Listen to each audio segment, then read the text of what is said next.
for this year.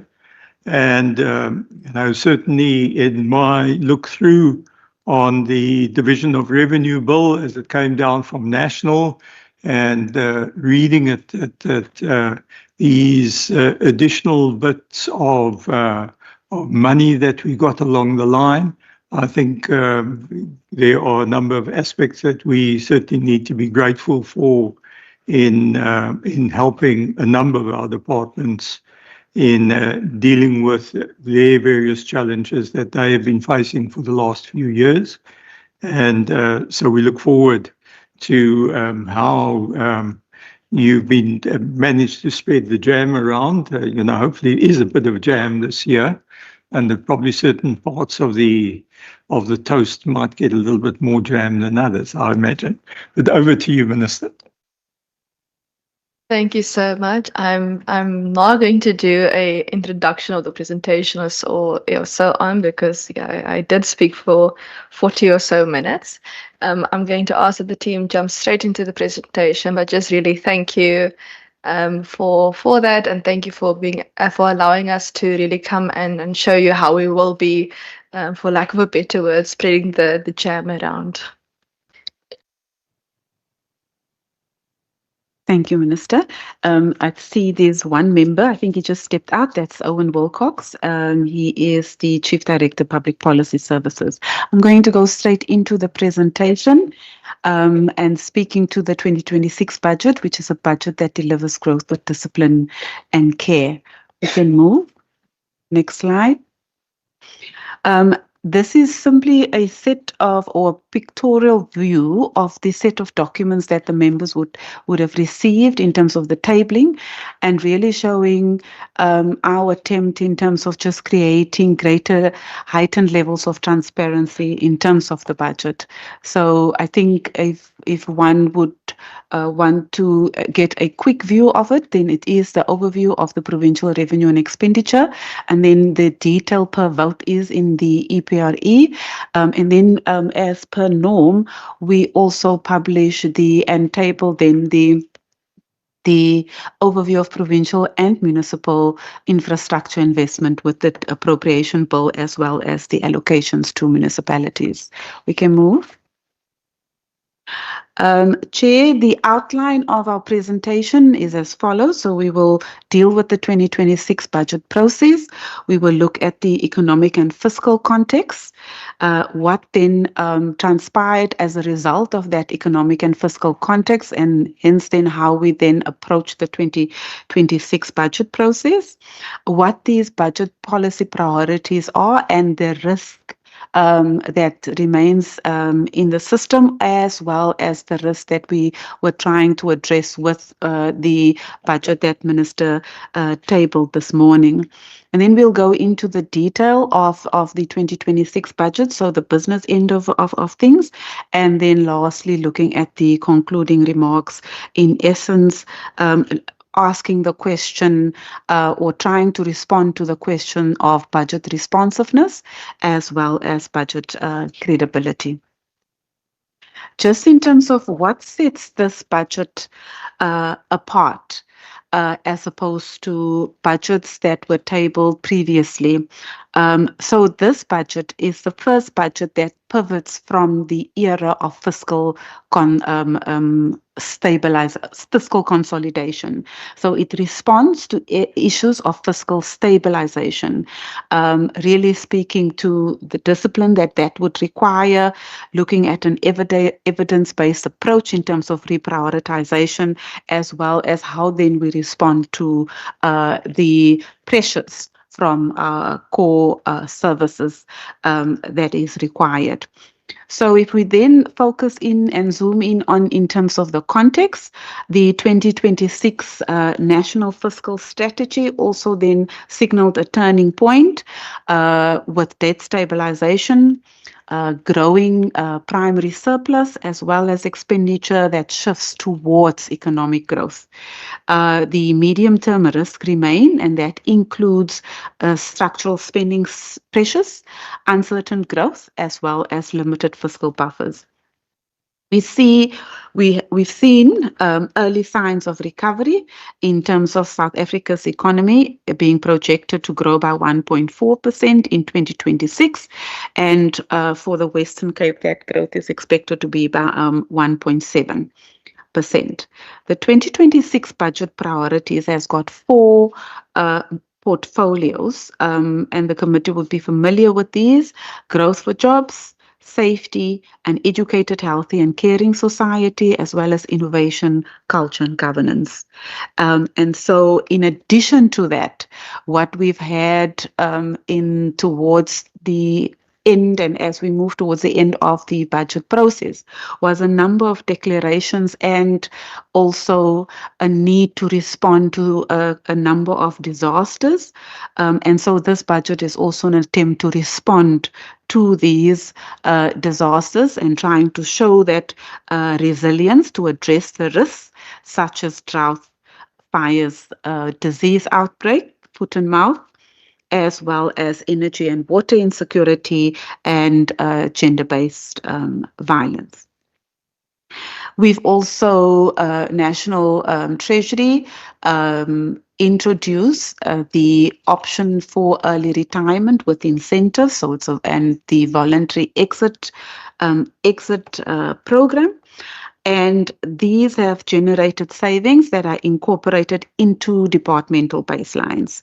And so that is also in attempt, if we want to maintain a good primary balance, one would expect, and this is a mechanism that could be used to ensure that our revenue continues to exceed our expenditure levels. And then lastly, the geopolitical tensions that we are all aware of, and we are following, have a close eye on what's happening in terms of including the US-Iran conflict, which obviously pose a risk to the global as well as the South African economy. But through all this, as we navigate this very complex environment, the aim is to hold true to our principles of being responsive, putting a credible proposal on the table, but also then try and ensure sustainability in terms of the spending plans that departments have tabled. In terms of our process itself, so we've achieved, we got to where we are today through a three-phase budget process. And that's three-phase budget process then speaks to the areas that I've just mentioned in terms of responsiveness, credibility, and sustainability. We looked at strengthening our evidence-based planning, and that was the period June to September.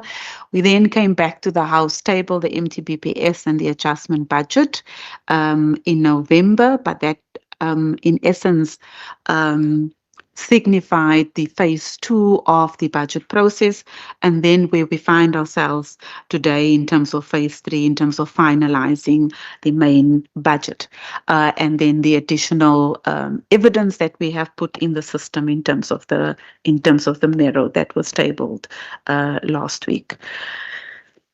If we move to the budget economic and fiscal context.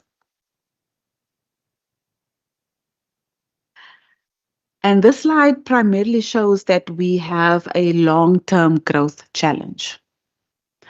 There's no two ways about it. If we just look at our average growth over the past decade, we can see that it's below 1%, 0.7% for South Africa and 0.9% for the Western Cape. If we try to show the committee not only what happened in the third quarter, but also annual growth rate on Q4, which then totals 1.1%, while the Western Cape is 0.4 for quarter 3. So we do have a long-term growth challenge. And so the South African economy is expected to expand by 1.4% in 2026. I need to indicate everything is relative. So this is with the tabling of the national budget. So if there was an improved outlook based on lower interest rates and also, very importantly, the recovery of the agriculture sector. And for the Western Cape, the agriculture sector is a key sector, but also a key sector in driving growth nationally. The contribution from the Western Cape is also key there. For the Western Cape itself, the outlook looks like it's improved 1.6% in 2025, 1.7% in 2026. And that is based on, as I've indicated, contributions from the agriculture sector, the finance sector, as well as the trade sector. And one can see the contribution in terms of percentages on the slide there. Looking at the labor dynamics, both of the country at large as well as the Western Cape. So our employment growth is 12.5% versus the 2.6% countrywide, and indicating a contribution that totals 46.6% towards employment growth in South Africa. If we just look at the fourth quarter labor statistics, our unemployment rate, again, a comparison in terms of what we are relatively speaking, how the Western Cape is performing vis-a-vis how South Africa is doing as a whole. And I think, members, although we are presenting these numbers, when we came last week with the mirror, we indicated and we provided the committee with the detail in terms also job losses. So it's certainly not just saying it is a rosy picture, but it's trying to put a balanced picture in front of the committee. So while South Africa as a whole gained 44,000 jobs, the Western Cape's contribution to that was 93,000. And then if we look at the SARS employment data growth, our employment growth showed slowed sharply from 17.4% in the first half of the decade to 4.6% in the more recent period. So it's clear that we need to do more in order to create the jobs that we require the economy then to create. We just try and put the US Israel Iranian conflict in context to say that it is a risk, and recognizing that we are and having to put dealing with the implementation of this budget, being quite aware of the risk that could have. So if we look at the conflict which commenced on the 28th of February, the indications really that there will be a massive detrimental impact on the global as well as the national economy. The oil price, and I remember a couple of years ago, we could not dream of paying over $100 a barrel. On the 9th of March, $115 a barrel, and that signified a 72% increase from price levels prior to the conflict.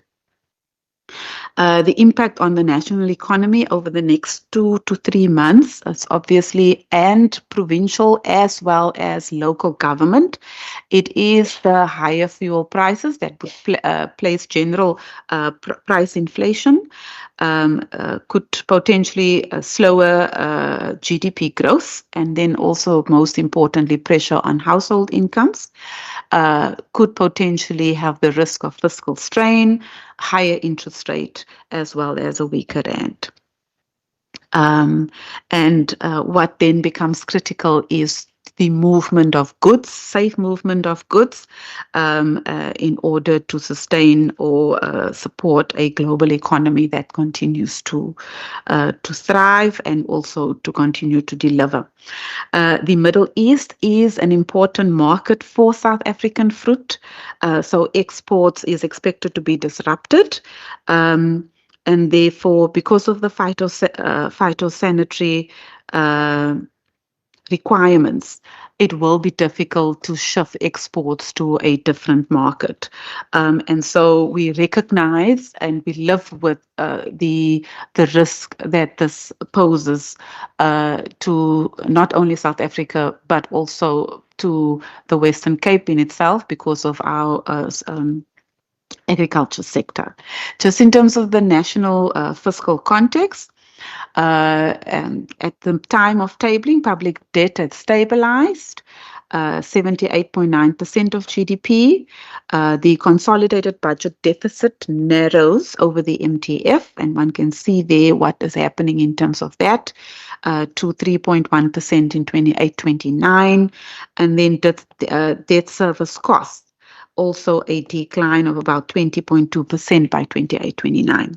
Implications for provinces, if that position holds, the provincial fiscal space remains constrained because of the size of the resources that remains absorbed by debt service costs, and hence the focus by national to contain the debt service costs in general. Then the other implication could be that the transfers to provinces would grow moderately, with allocations then increasing over the MTF. For us, an issue that became quite clear when Minister tabled the Mero is in terms of population growth and in-migration, which brings an increase in demand for social services, and therefore our biggest areas of spend, which is education, health and social development, there could then be additional pressure on those key departments there. And what National is really then saying with this is that provinces must then prioritize efficiency. These are asked to reprioritize, look at alternatives while protecting frontline services and infrastructure investment. That's the national fiscal context.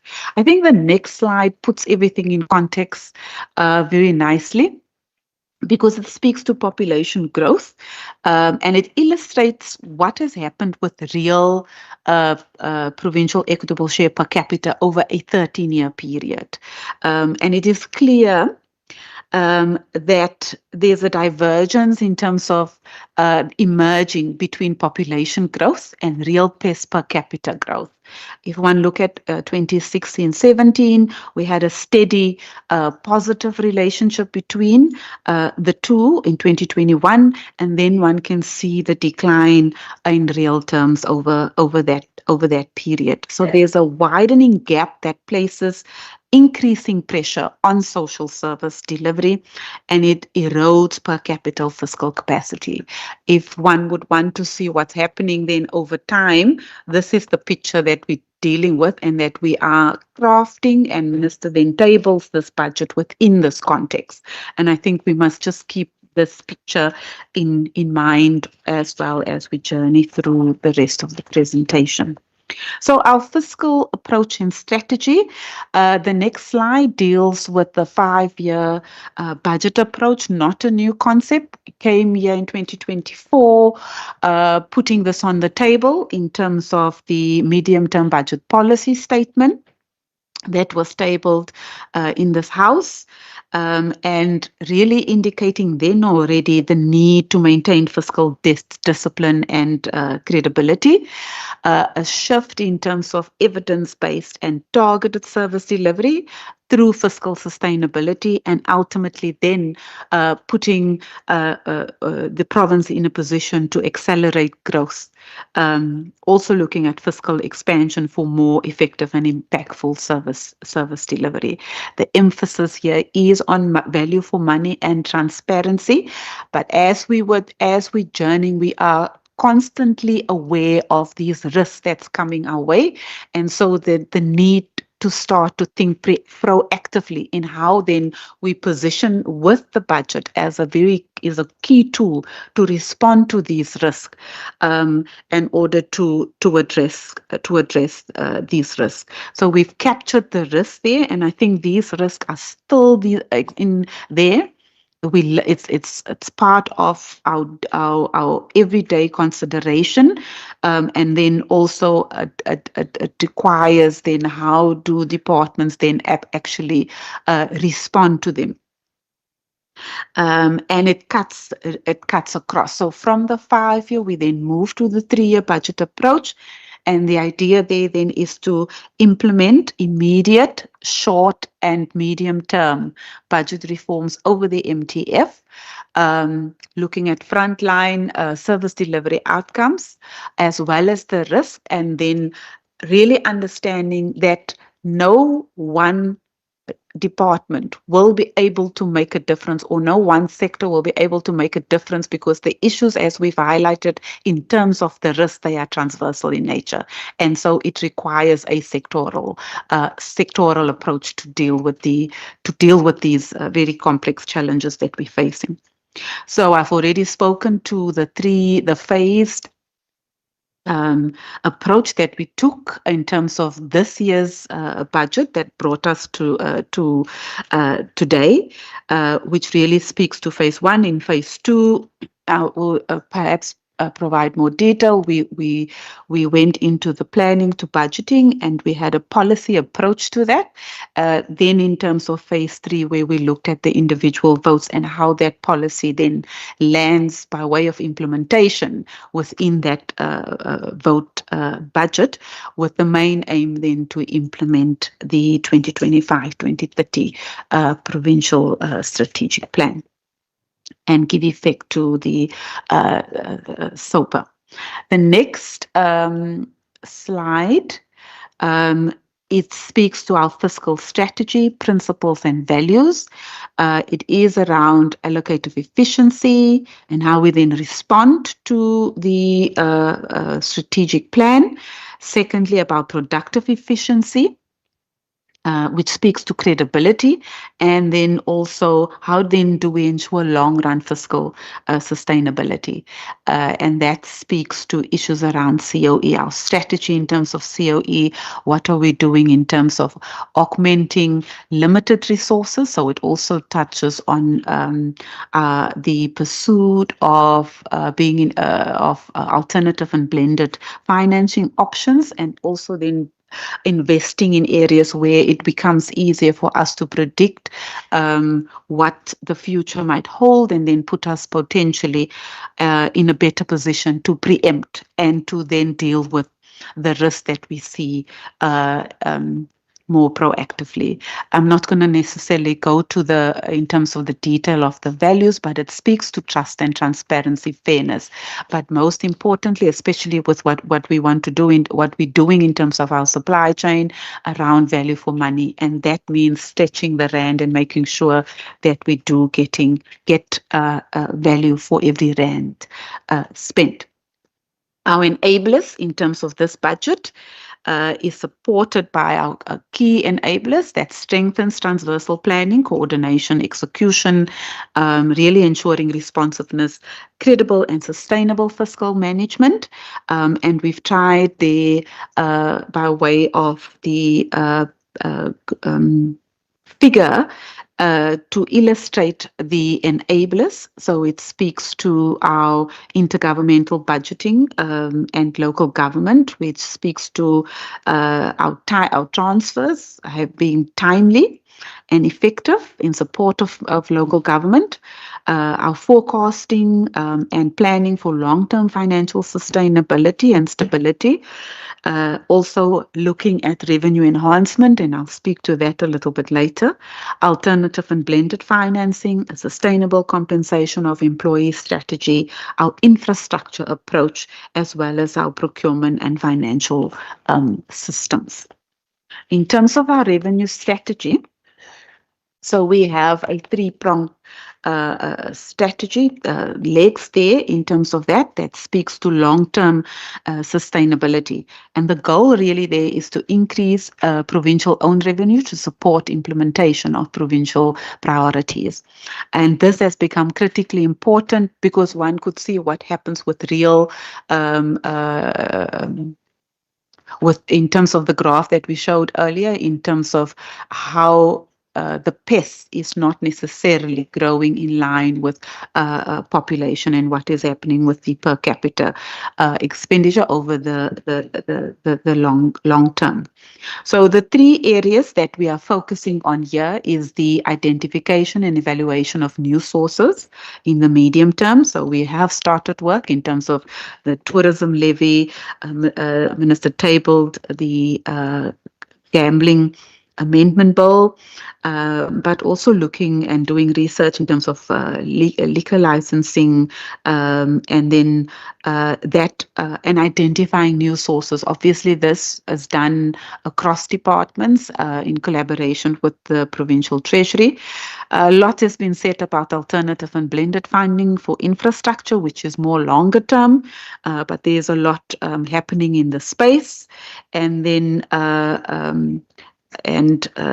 ongoing discussions with potential funders, but also our integrated infrastructure pipeline then becomes key in terms of our ability then to approach the market and also look for alternatives by way of financing. And then lastly is optimizing our existing sources.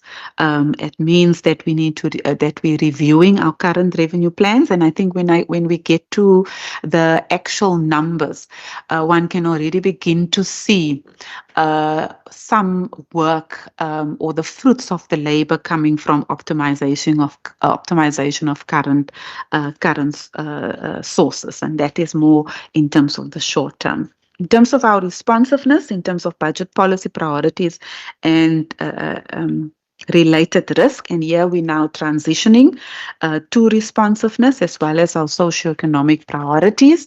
And I think it's important to note, we started out by saying we're taking a transversal approach to it, and that transversal approach really saying that the 2026 budget then serves as the central fiscal instrument for implementing the PSP. So in October, we started with the portfolio engagements, and these portfolio engagements, I've already touched on them, so I think I don't have to repeat. It's G4J, safety, EHACS, and IC&G. And then in January this year, we obviously had to see how that then lands in departmental budgets. But ultimately, in the medium term, in terms of the budget policy priority, the aim is to direct then available resources towards interventions that stimulate economic growth, improve social outcomes, and enhance public sector capability, taking all of the factors into account. So speaking to strategic alignment and ultimately also responding to the risk. Zooming into what we see as risk in terms of global, national, and provincial risk. We can move the slide. So we're just trying to speak to the vision of the province on the left-hand side and the apex priority.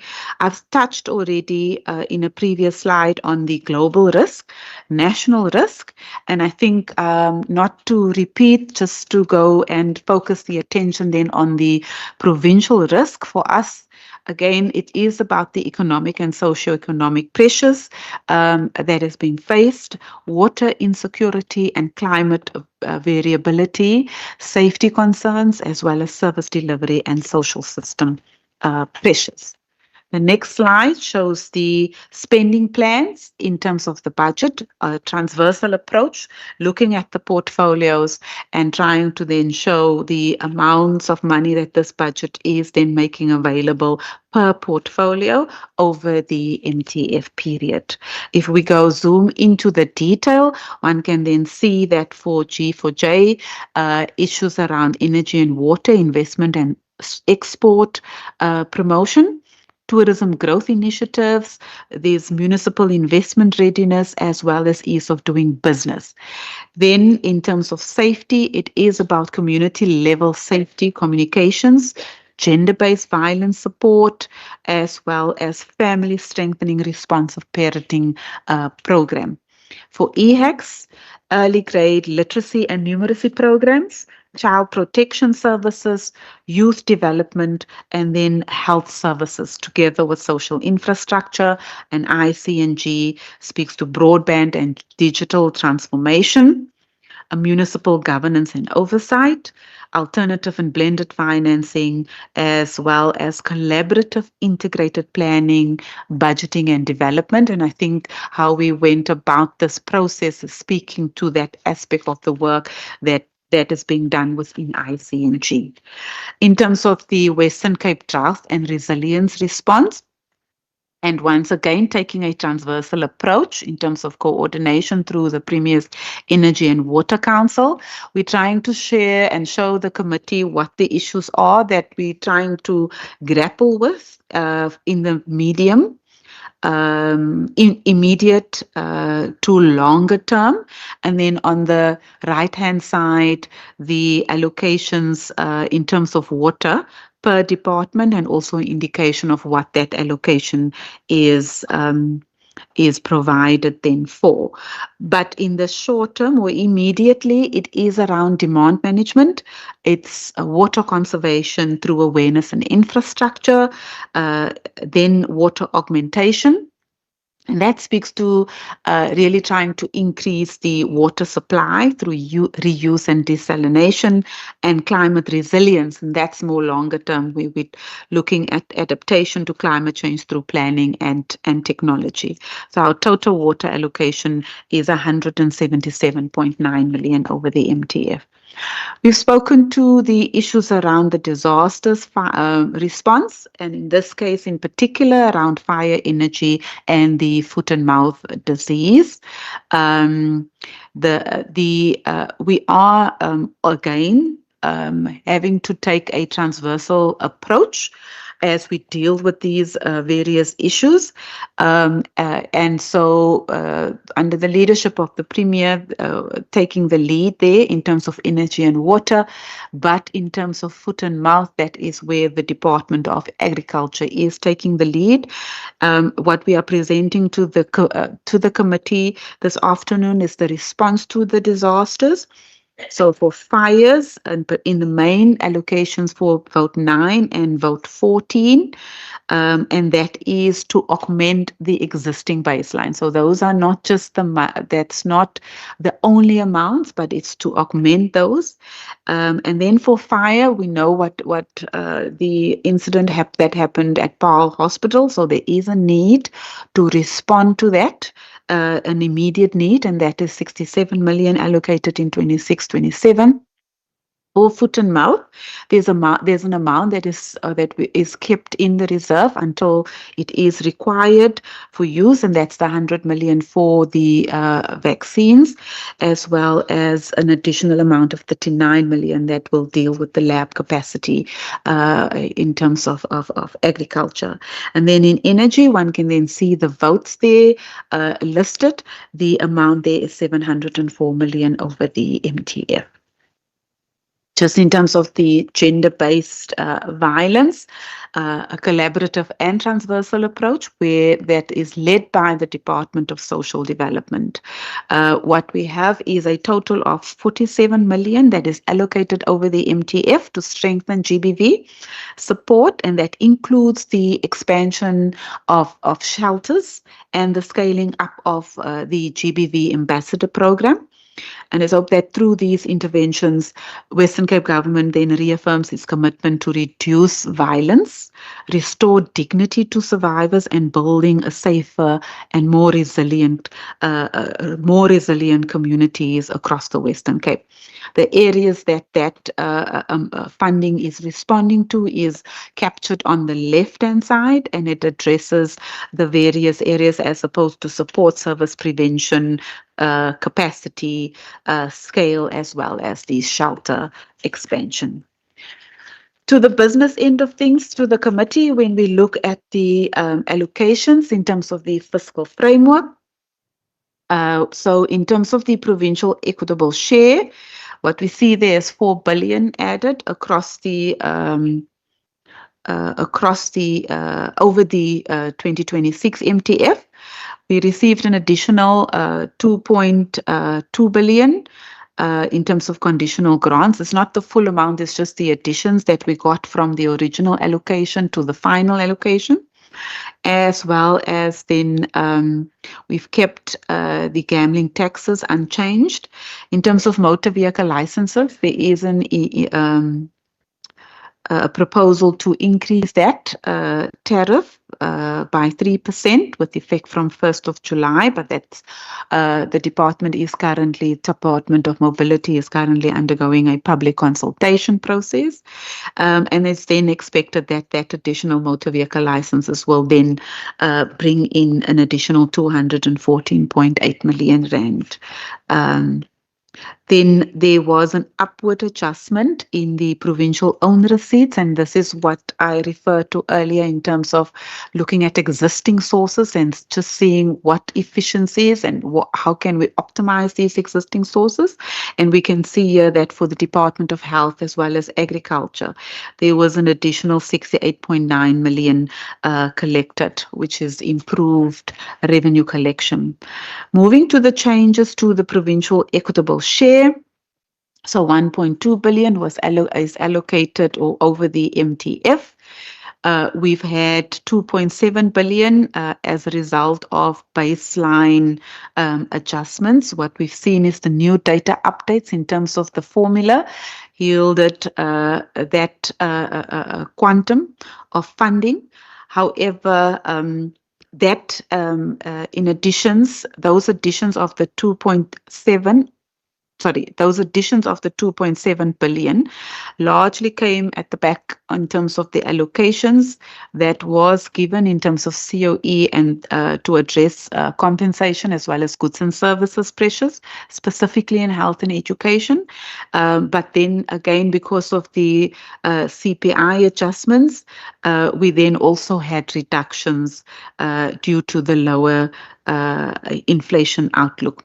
The lower inflation adjustment is just in terms of adjustments to baseline. One can see those amounts that amounts to in total 566 million over the MTF. Just some highlights in terms of the conditional grant allocations that we've received. So the main changes to the grants includes early childhood development. There was a 1.3 billion rand added. Then also in terms of the provincial road maintenance grant, 713 million. In terms of for human settlements, there were some movements in and out in terms of the informal settlement upgrading partnership, 349 million, and then a reduction of 397 million in terms of the human settlement development grant. Ilema, Letsema, reduced by 209.7 million. If we move to the final 2026 MTF allocations, which then speaks to issues around credibility, we can move to the next slide. Okay. One can see then the shifts in terms of the original and then ultimately the final allocation. So I'm just going to focus the attention to the bottom line, to the bottom, and the in terms of the total expenditure. So what we've seen in terms of the amounts to be voted in aggregate, 3.9 billion in 2027, 2.7 billion in 27-28, and 2.7 billion in 28-29, which then brings us to a total in terms of 9.5 billion over the MTF.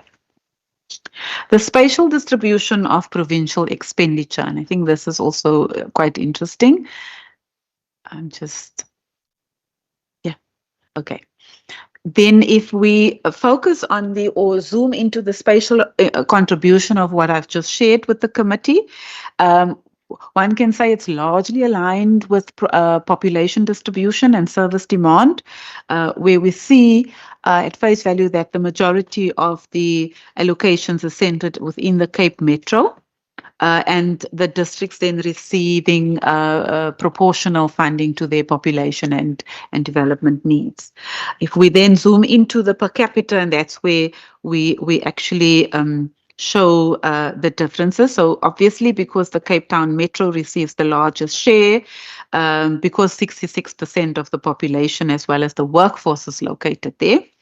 And then if we then just go to the Central Karoo, for instance, that has got 1% of the population. But if we look at the per capita spending, then it's actually the highest per capita spending in terms of the population.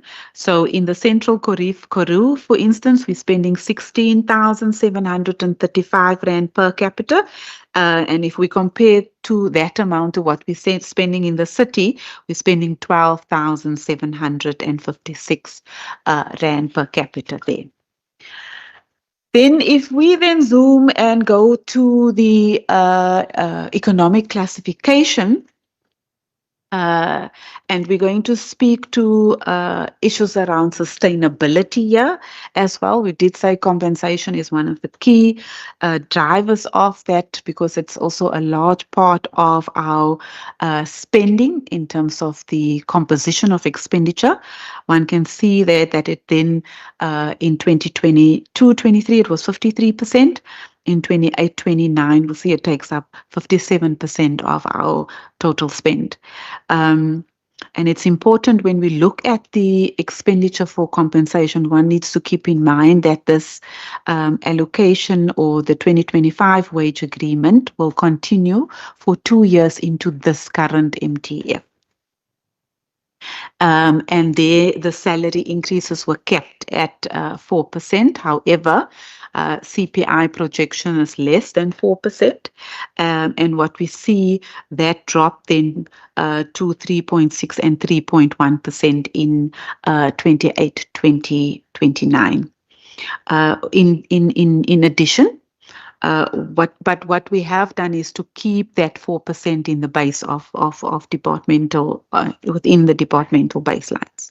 Then in terms of the key levers, so we have implemented, or we're currently busy implementing, the first phase of the early retirement and the voluntary exit program, and that amounted to 270.5 million Rand for financial incentives for 569 staff members in the 26-27 financial year. And I think here it becomes then critically important as these members or officials exit, departments then look carefully at their COE budgets to consider the impact of the skills gap as well as the experience that is leaving with the exit of these individuals. And it requires then continued fiscal discipline that needs to be embedded through credible, sustainable COE budgets and HR planning. I think the one critical thing we know, because it's a known expenditure, it is important that we actually just keep a close eye in terms of how we deal with compensation. Also, given the size and the quantum of the spend when we look at the composition of expenditure.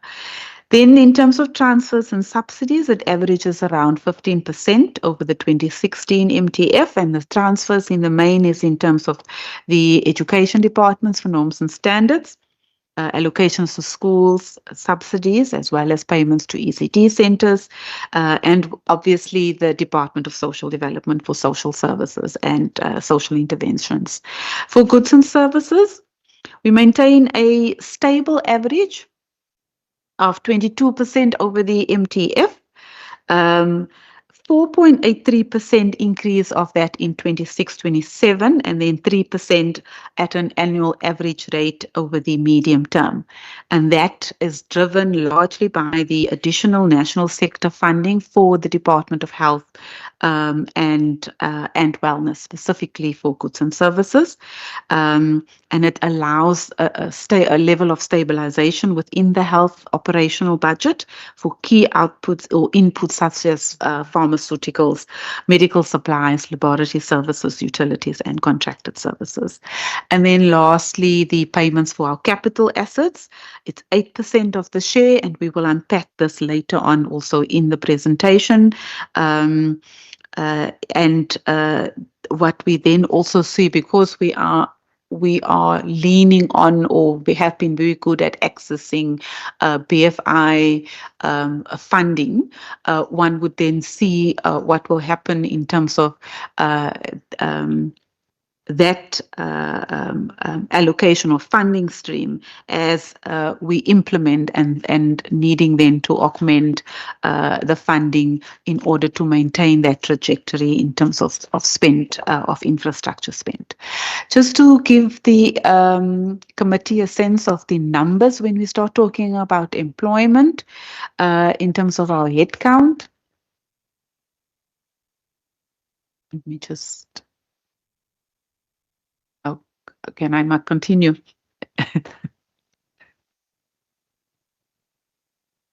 I'll continue because there's a presentation. Next slide. Okay, I think Thank you you. can go on. Okay. We got slides. Thanks. Okay. Thank you, Chair. So in terms of our headcount, so in 2025-26, we had a headcount total of 89,432 officials. Which then rises to 92,125. And on the left, the committee will be able to see what then the additional allocations then allows for in terms of the number of employees to enter the service. And I think in the main, that growth is driven by education. There's the 733 posts, of which 701 are for educators to deal with the learner growth and the learner-teacher ratio. And then in health and wellness, 825 posts. And that is restoring the medical and nursing support staff as well, coming at the back of what we've seen, abnormal attrition since 2020, 2023. So there's growth again there. And then in terms of infrastructure, in particular, 620 posts.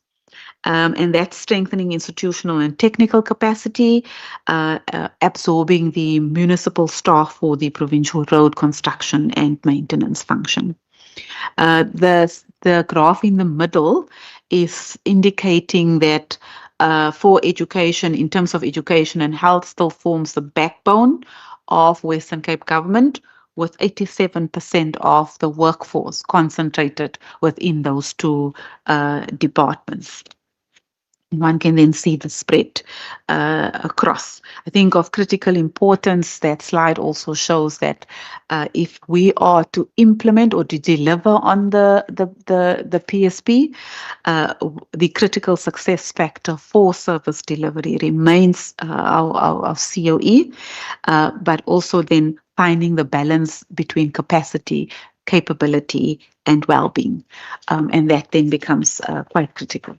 In terms of the 2026 infrastructure investment, it remains an important catalyst for growth for us. And infrastructure investment then shows increase consistently over the 5-year period. That's from 2021-22 up to 2025-2026.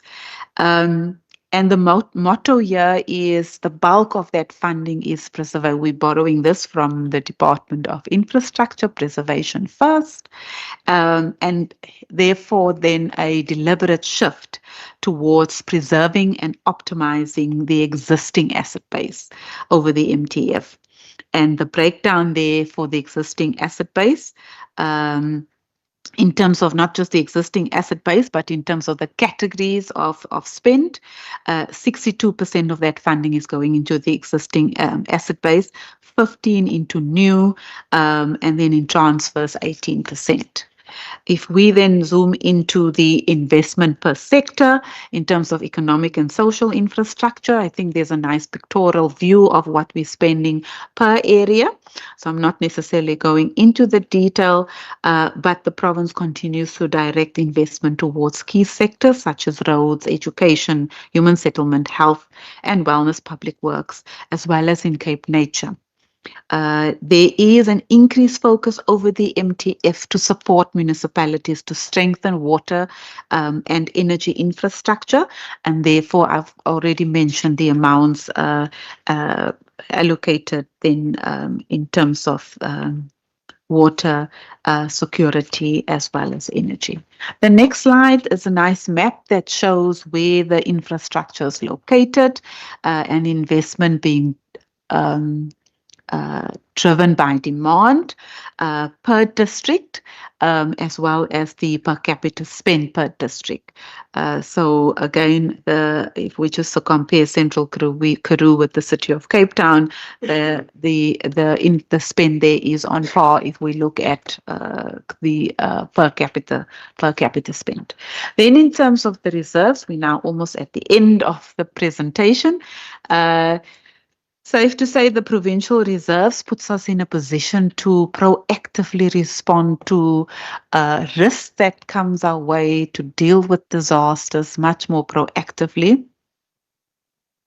And it assists us to deal with any unforeseen and any unavoidable events in the short term as a first response. So over the MTF, we have 2.8 billion in terms of provincial reserves. Of that, 1.3 is in terms of unforeseen and unavoidable. We have a stabilization reserve of 707 million. 269 million is set aside for the acquisition of properties and 518 million for the ABF reserve, and that is to deal with potential to prevent or to not put a burden on future generations in terms of the decisions that we're making today in terms of alternative or blended financing options. Just in conclusion, the 2026 budget is Chair, more than numbers, it's more than schedules, it's more than frameworks or projections. It really reflects a commitment to growth with discipline and care. It speaks to balancing discipline and care. So the budget tries to hold the line on fiscal consolidation without losing sight of the people it serves, and charting a steady course through turbulent global and national economic conditions. It's trying to safeguard what matters most. So even if as population growth erodes the real per capita provincial equitable share, we have held firm in our commitment to frontline delivery, and most of the funding is then also directed in that direction, protecting education and healthcare and social development, and then infrastructure built to last, the need to be resilient in terms of our infrastructure portfolio, build back better.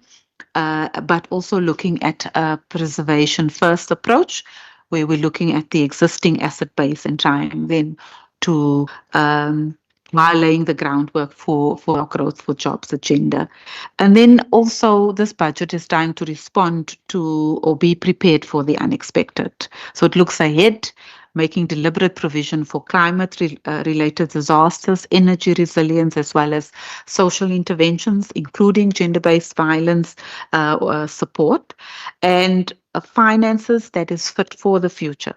And that means through disciplined management of employee compensation, smarter use of provincial-owned revenue, sharper spending efficiency across all departments, and building a fiscally sustainable foundation for generations to come. So, Chair, as we move then into implementation, the collective focus remains on execution, collaboration, and accountability. Thank you, Chair. Thank you, Minister. Thank you very much, HOD, for that presentation. A pretty lengthy presentation, but also very comprehensive in many ways. I am sure that the members may well have questions, so I think we will look to see if we've got hands here within the chamber on any questions you may ask before we're going on the online platform. And I see Member Mkondlo, Member Bryant. I think we can start with Member Mkondlo then. Thank you. Thank you, Chair. Thank you for the presentation. I just have about, I think, 3 questions. The first one, I just want to understand from the Minister particularly, in the first State of the Province of the Premier, he would have spoken about extending the nutrition program to learners beyond the weekday to the weekend. And such, I think, when inquired at some point, it was a matter that between social development and education would have been investigating. I see that there are interventions, I think, as per your speech, that relates to nutrition, food gardens and the likes. What would have happened to that intervention? Is it still on the cards? Is it, was it found not viable, or what's going on with it? The second one is on the foot and mouth disease. I'm trying to understand, and one saw it this morning, if I'm not mistaken, that actually we had a standing committee yesterday around the presentation from the department. My question is, in the current challenge we're facing around foot and mouth disease and its risks to our economy in the province, there is a call, and I see that the province may be considering to buy vaccines. And perhaps you could speak, because I would have thought that that would also be a matter, unless I've missed it in your speech, whether the province is considering to take money off its reserve fund to actually go and look for vaccines beyond the nationally sort of distributed or allocated vaccines. And then the last one on this one, I'm interested in this thing of the BRT. I see there's further allocation for George, Go George. But I'm interested whether, in terms of this particular project itself, aren't we supposed to have reached a break even at this point where the state is the actual those BRT or through the VOCs, we would have been able to sort of had a situation where they are able to sort of refinance themselves. Because since this project has started, one sees both in the Go George and in the city of Cape Town, and I'm sure it's the same in the other provinces where they implement. But the question still remains in as far as the essence of when this project and the timelines of it continuing to sort of being financed from the fiscus. Thank you, sir. Thank you, Member Mkondlo. Member Bryant. Thanks, Chair. Thanks for the presentations. I've just got 2 quick questions. The first one is on page, what is this, 9, under the labour statistics. The second bullet point, it says, while South Africa as a whole gained 44,000 jobs, Western Cape alone had 92. I assume that should read, while the rest of South Africa gained 44,000 jobs, the Western Cape added 93,000. Because South Africa as a whole would include the Western Cape, and that's 44,000, so it would end up with a minus. So just, it's a bit misleading. And then on page 10, the next page, just in terms of the US-Israel-Iran conflict, we had an agriculture meeting yesterday where we discussed FMD. And one of the things that I know is a huge challenge at the moment is production of fertilizer, which could be impacted by the conflict. Is that something that's also being taken into consideration and factored in along with the other added risks? Because obviously that would have a huge impact on agriculture, potentially. Thanks. Thank you, Member Bryant, Member Mbombo. Thank you for the presentation. I'm aware that we can be able to engage further with the specific departments in terms of the others, but generally, in regard to the posts, is it then, because you put the education and health and also the other contributors as infrastructure, specifically now for the two, is it the health and education? Is it the new posts that are being added, like new warm bodies? Because in some instances, it will be about the bodies are there, but it will have been like contracts. So is it a new created, like you add warm bodies that were outside, or is those ones that were inside? And then they ended up having a post instead of being a contract, take into consideration of the USA funding that will have lapsed, which is you will have had people who will have been on posts but being paid through the donor funds, but now they are being absorbed in. So just to have a clarity, because we don't want to be excited that we have got 2,000 or 800 only to find that they are existing. So it's not necessarily the additional thing. Whilst we're looking at the economic outlook, I just noticed, although you did in specifically global, although you mentioned the Middle East and all of those, I wasn't sure at what extent that you would have mentioned tariffs. I do know that there's been quite of the forward and backwards in regard to the US tariffs, the impact, more specifically those ones that they ended up being reversed. And I'm talking about the additional ones. In regard to that, also, I saw you didn't mention anything about the AGOA this time. AGOA. I'm aware in terms of the how South Africa has been treated in this regard. And then lastly, whilst we're on the US, I like US politics. What is the state of the America First policy? I do know that it will be between the country and the country, but Western Cape specifically has had the G2G, government to government signing with the US in some of the others, specifically related to the funding, not only for health, but also even with the treasury, even with the education, more around also HIV/AIDS. Because in some other countries, for the America policy, it was about what is it in for us, no longer about the country.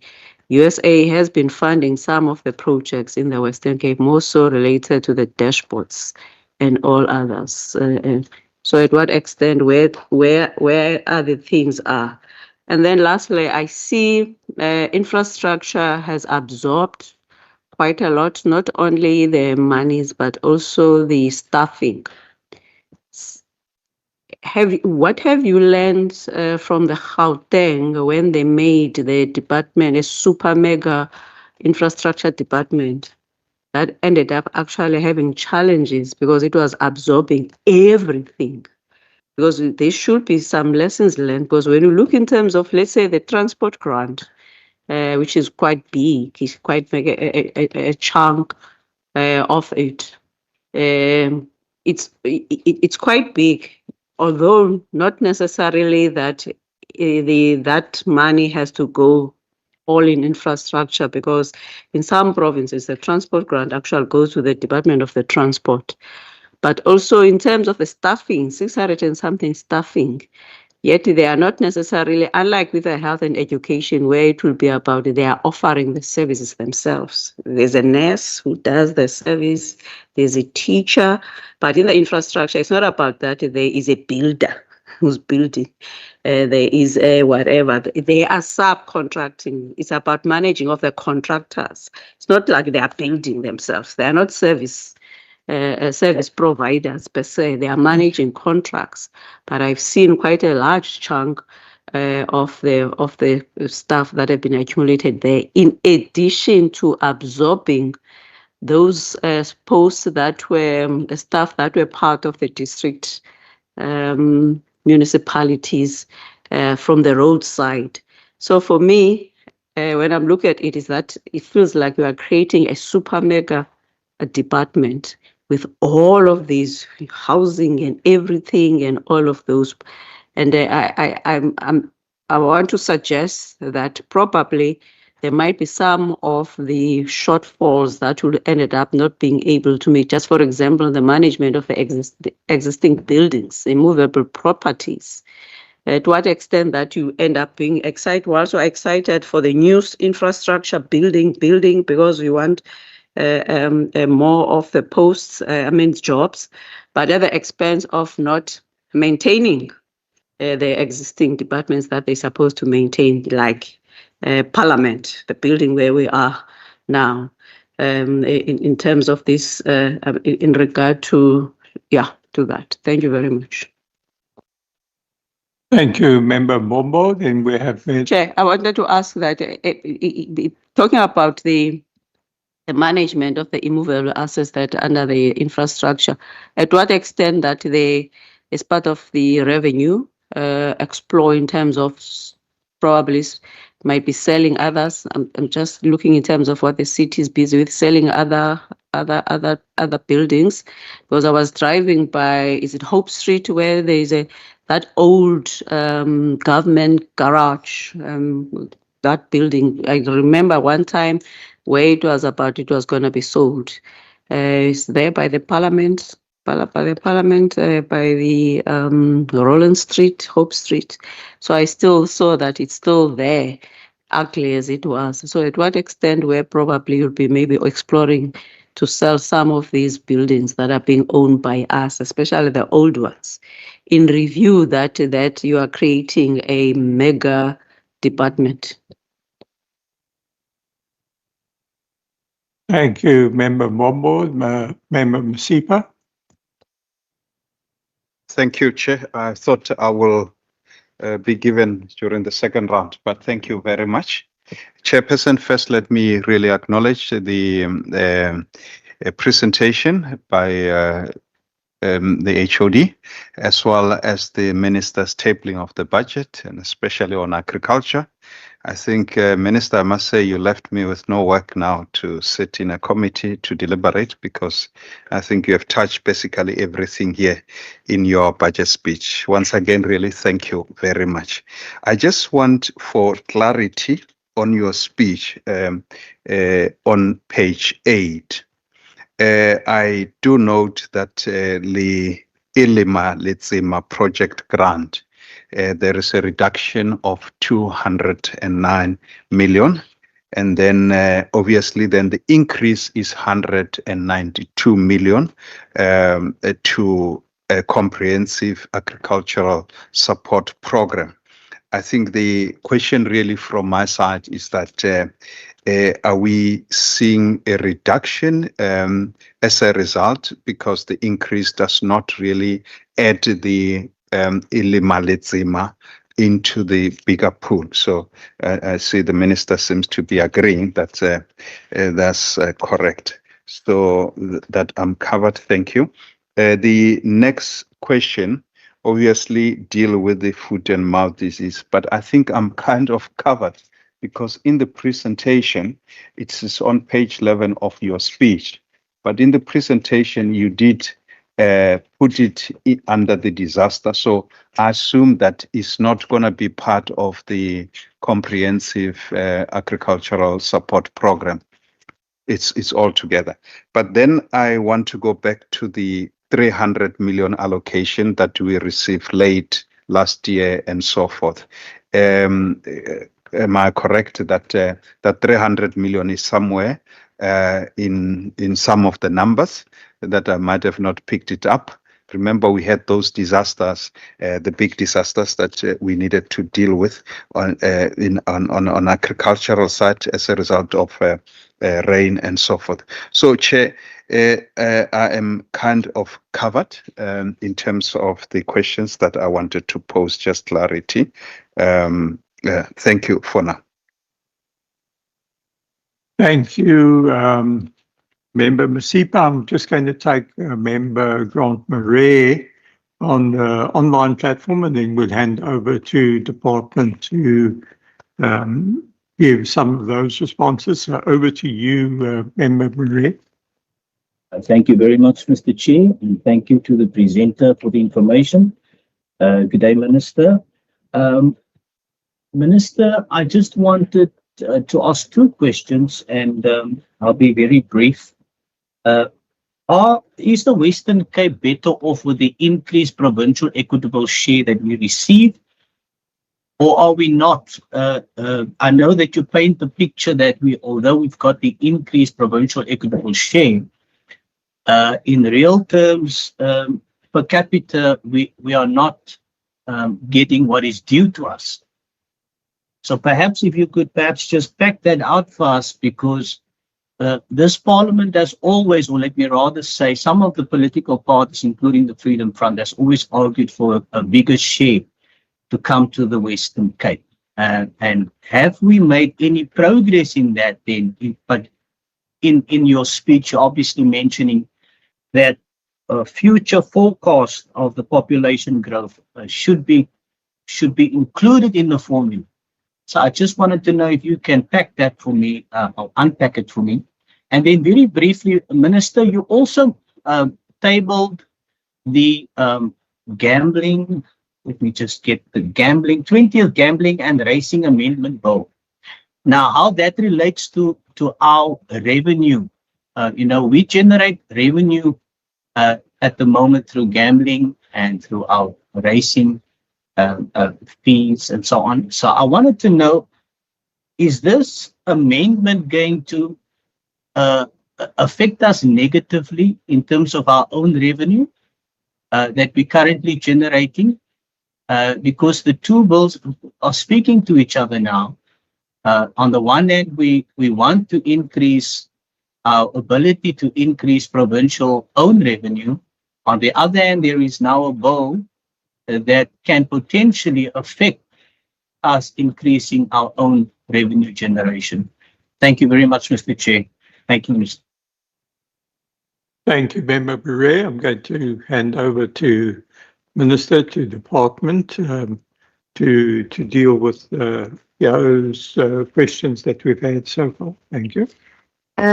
Thank you so much, Chairperson. I will try my best to get to everything, and especially the technical things I will definitely hand over to the team. In terms of the nutrition program, we did put a box regarding a summary of our nutrition programs in chapter 4 on page 106. But that particular box doesn't include the Kulisa care items that the Department of Health is also doing, but the Kulisa care was brought into as a program last year, definitely, and has been being rolled out. In terms of whether social development and education is also providing nutrition on the weekends, I'll just ask the team if you can assist me there. I'm not too sure in terms of the details of how, when and the days that they are providing. And then just with foot and mouth disease, I can tell you that the agriculture narrative was not just a narrative. Agriculture is doing very well in terms of the additional allocations from provincial funding that is being allocated. I just want to quickly get to the sections. So you have the 100 million rand, and I'll try to combine all of the different questions. You have the 100 million rand for vaccines, and I'll just ask the HOD to also just come in at the agriculture section regarding the process of purchasing vaccines. But I think at the last time that I received information, we're still waiting for permission to access those particular vaccines. But the money is there, because otherwise it's agriculture can't go and then say we want to buy vaccines if we don't put money on the table. So we had to make sure that we put that type of funding on the table. Then the 39 million rand, 39.6, there's a veterinary program in agriculture. Now, it's one thing buying vaccines, but you also need the veterinary capacity to deal with foot and mouth disease. So the veterinary capacity, sorry, I keep falling over my words, even Afrikaans, die veeartsenykundigheid. That 39.6 is an additional allocation for that program in agriculture in order to scale, because they need to upgrade labs, they need to do testing. There's something between, they have to move from level 2s to level 3 testing in order to do certain things. So it's really to completely scale up the program in order to be able to deal with the matter. Over and above that, we had to acknowledge to ourselves, because of foot and mouth, because of water, because of energy, drought, all of these things that are really affecting the economy. Actually, agriculture is not only taking a knock on foot and mouth, they're taking a knock because of various different things in the economy at the moment. So when looking at the programs, it's not just what are we going to do about foot and mouth directly, is how are we going to really help scale up the agriculture sector within our economy. And our department has done really well to show the data, the evidence, the research that they do in terms of making sure that the decisions are evidence-based and that it has direct impact on jobs and growth in our province. There's funding overall, and I'm excluding the 100 million in our provincial funding. There's 226.9 million rand for agriculture. It includes the Africa market activations. It includes the solar PV that they want to do for farm worker homes. It includes the export certification online system, 2 water resilience projects for hand removal for alien vegetation clearing, water resource studies. They want to advance market access through agro processing in the informal economy. These are, for example, those mobile abattoirs where they want to help the informal economy. We're going to scale up the full program 3, which is agriculture producer support and development. It's vineyard replacements, it's agriculture producer support and then development, and then it's the one is speaking to 2 farms and the other one is generally. Then it was the veterinary services that we spoke about. They're scaling up the research and technology development services, and we're able to help them scale the agricultural education and training program. So when you really look at, we had to look at how is agriculture department and the industry really contributing to our economy, contributing to jobs, and now that it's taking a knock on energy and water and drought and fires and foot and mouth, it was the straw that broke the camel's back. So we need to make sure that, okay, if we know the sector is a big contributor to our economy, a big contributor to jobs, what are we doing about it? What are we doing about the fact that they're saying, we need help. We need help to be able to export, to be able to grow, to be able to create those more jobs. In some other departments even, for example, the port and logistic money is in DDAT, but by helping DDAT with that port and logistic money, you're also helping the agriculture sector. By helping with the export accelerator program, you're also helping with agriculture, because it's helping making sure that we really grow our economy and jobs in this regard. On the Go George, I know the Go George is linked to the contract and the funding is also linked to the contract, but I'll ask the team just to unpack things like the funding, the timelines and so on. In terms of the conflict and fertilizer, I do think it will have an impact. It might not show an impact immediately. It's fertilizer, petrol and diesel. It's blockages at the port. It might not immediately show up in a person's books the next day, but as we move forward in the months to come, we might see an impact.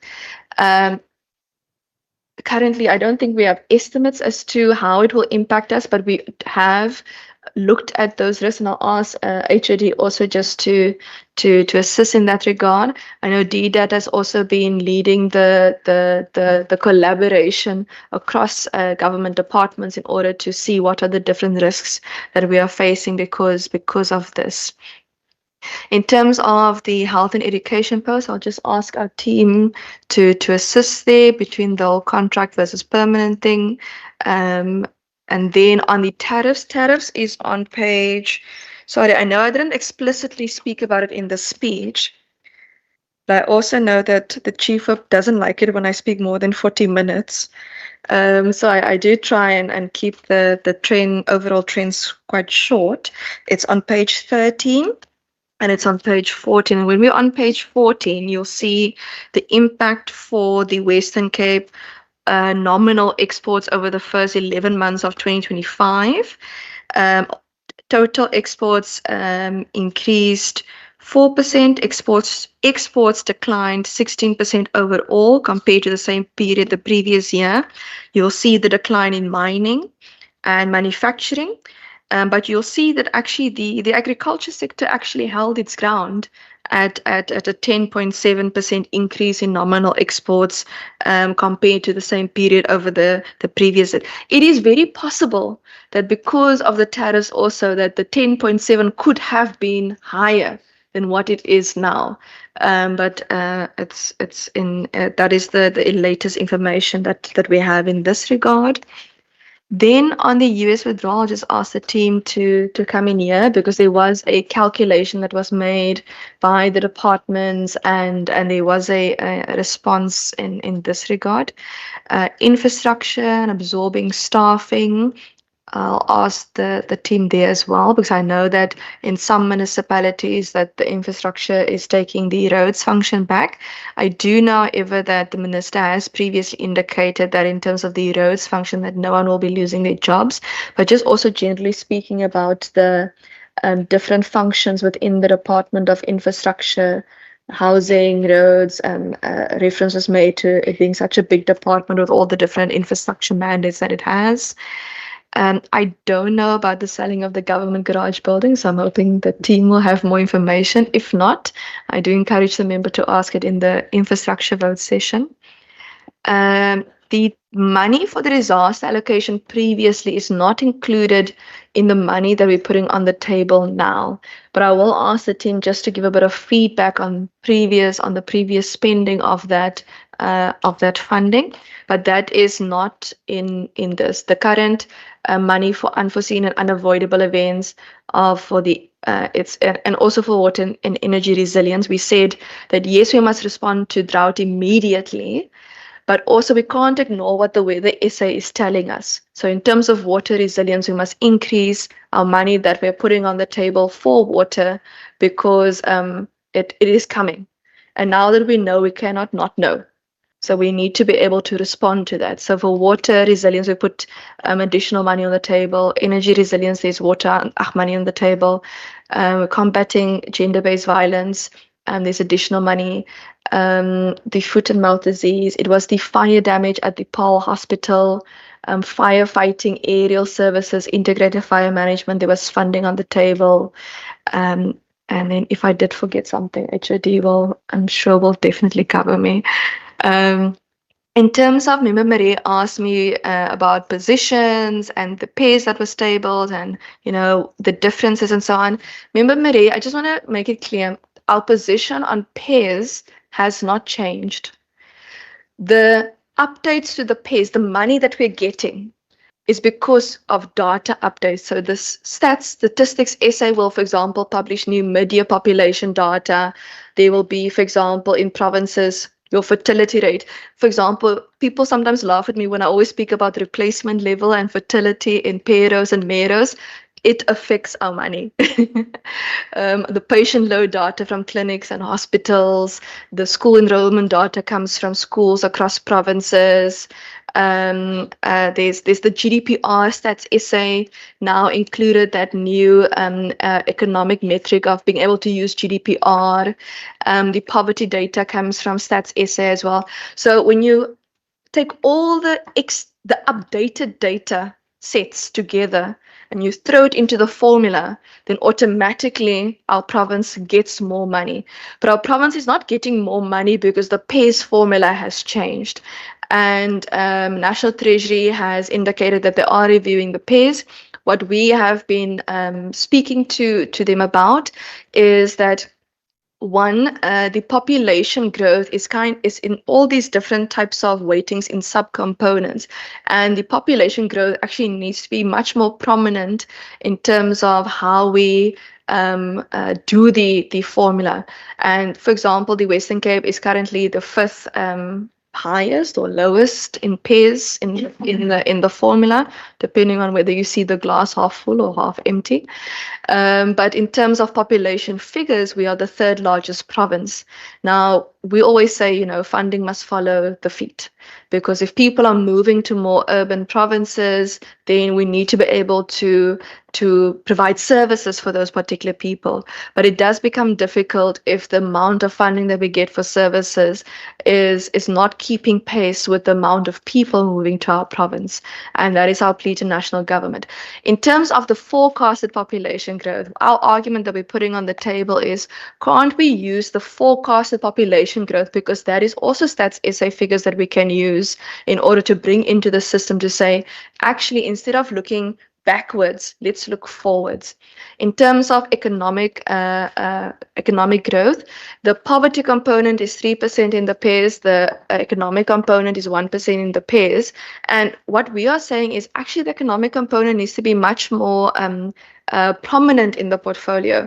A lot of people previously thought that, okay, the Western Cape doesn't necessarily have as much poverty as other provinces.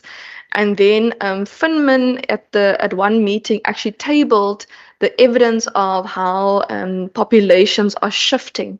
And with us, he showed the link really in that one meeting regarding the shift in persons searching for work and looking for work. And you could almost see a direct correlation between the decrease in population in the Eastern Cape and the increase in population in the Western Cape.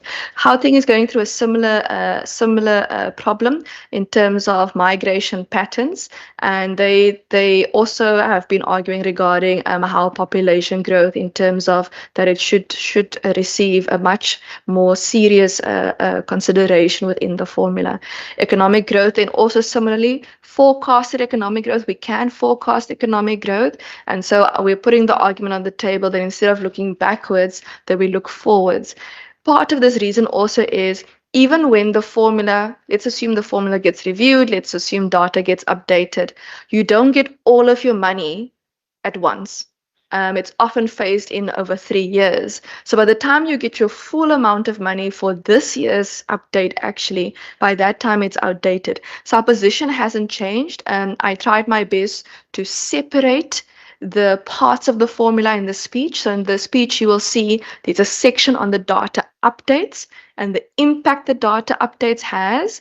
And then you'll see that there's a section on the review of the pairs and our position on where we want to go with the pairs. And then you'll also see that previously Finman tabled additional allocations to provinces for certain matters. And then we've put in a separate section there just to indicate what those additional allocations are. The reduction of Elima Letsema, so the two do get merged, and I'll just ask the HOD just to also speak about this, but there's a portion that National took from the grant from all provinces for alternative and blended financing matters, and I just, but HOD will help me with the nice English on this regard in that grant. On the bill and how it relates to revenue and will it negatively affect us, based on our calculations, we will have a neutral to positive effect. I know that it wasn't at this committee that asked us about the forecasted jobs and employment, but we did send feedback to, I think, the finance committee on the developments on jobs, the possible impact and so on. And also in terms of the fiscus, it is our view that it will have a neutral to positive effect. And essentially, and I'm going to really use layman's English, I know the bill is quite technical, is to try and account for the difference of what you paid previously and what you should pay now, because now you wish to relocate to a more economically advantaged area. And the reason for that is because your original bid fees were based on the previous areas and where everyone was. So it's only fair that if you're going to gain economic advantage, that you need to now account for that difference. So it's essentially amends your original bid fee, and then what it does is you can then I'm going to the technical team will be able to assist us because there's lots of forecasts and inflation that also gets taken into account in this regard.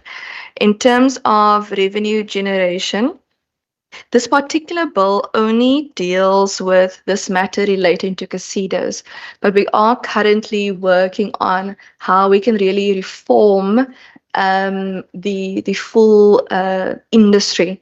And what would that look like in terms of our provincial economy, in terms of do we need to change certain policy positions?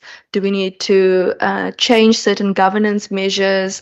What are those key matters that we can do in order not only to protect the fiscus, but to also balance economic opportunity with harm that is caused by the industry? So that legislation will still come. It does take time. It takes a lot of research and public participation and so on. But that will eventually come to the provincial parliament. And I look forward to having conversation about how we can really keep pace with that industry at the moment, because they do tend to move faster than government. HOD, I'm leaving all of the difficult questions for you. Thank you, Minister. Maybe I'll just touch on firstly the vaccine matter. So South Africa, or rather the three countries that has got the vaccine, and analysts can also just come in, is Turkey, Argentina, and Botswana. They don't sell the vaccine to subnational governments. So they only sell to the country national. So there's an entity, and we then have to procure from the entity. And it all depends on how many vaccines the entity would be getting at any given point in time. And then I think one also would need to consider that where the focus is from the national department in terms of the distribution dealing with this disease. Then in terms of the import, I just want to touch on the import inflation and the conflict in Iran. And the team, Taryn and the team will also come in on that one. Maybe just to highlight that approximately 10% of our imports is actually from that area.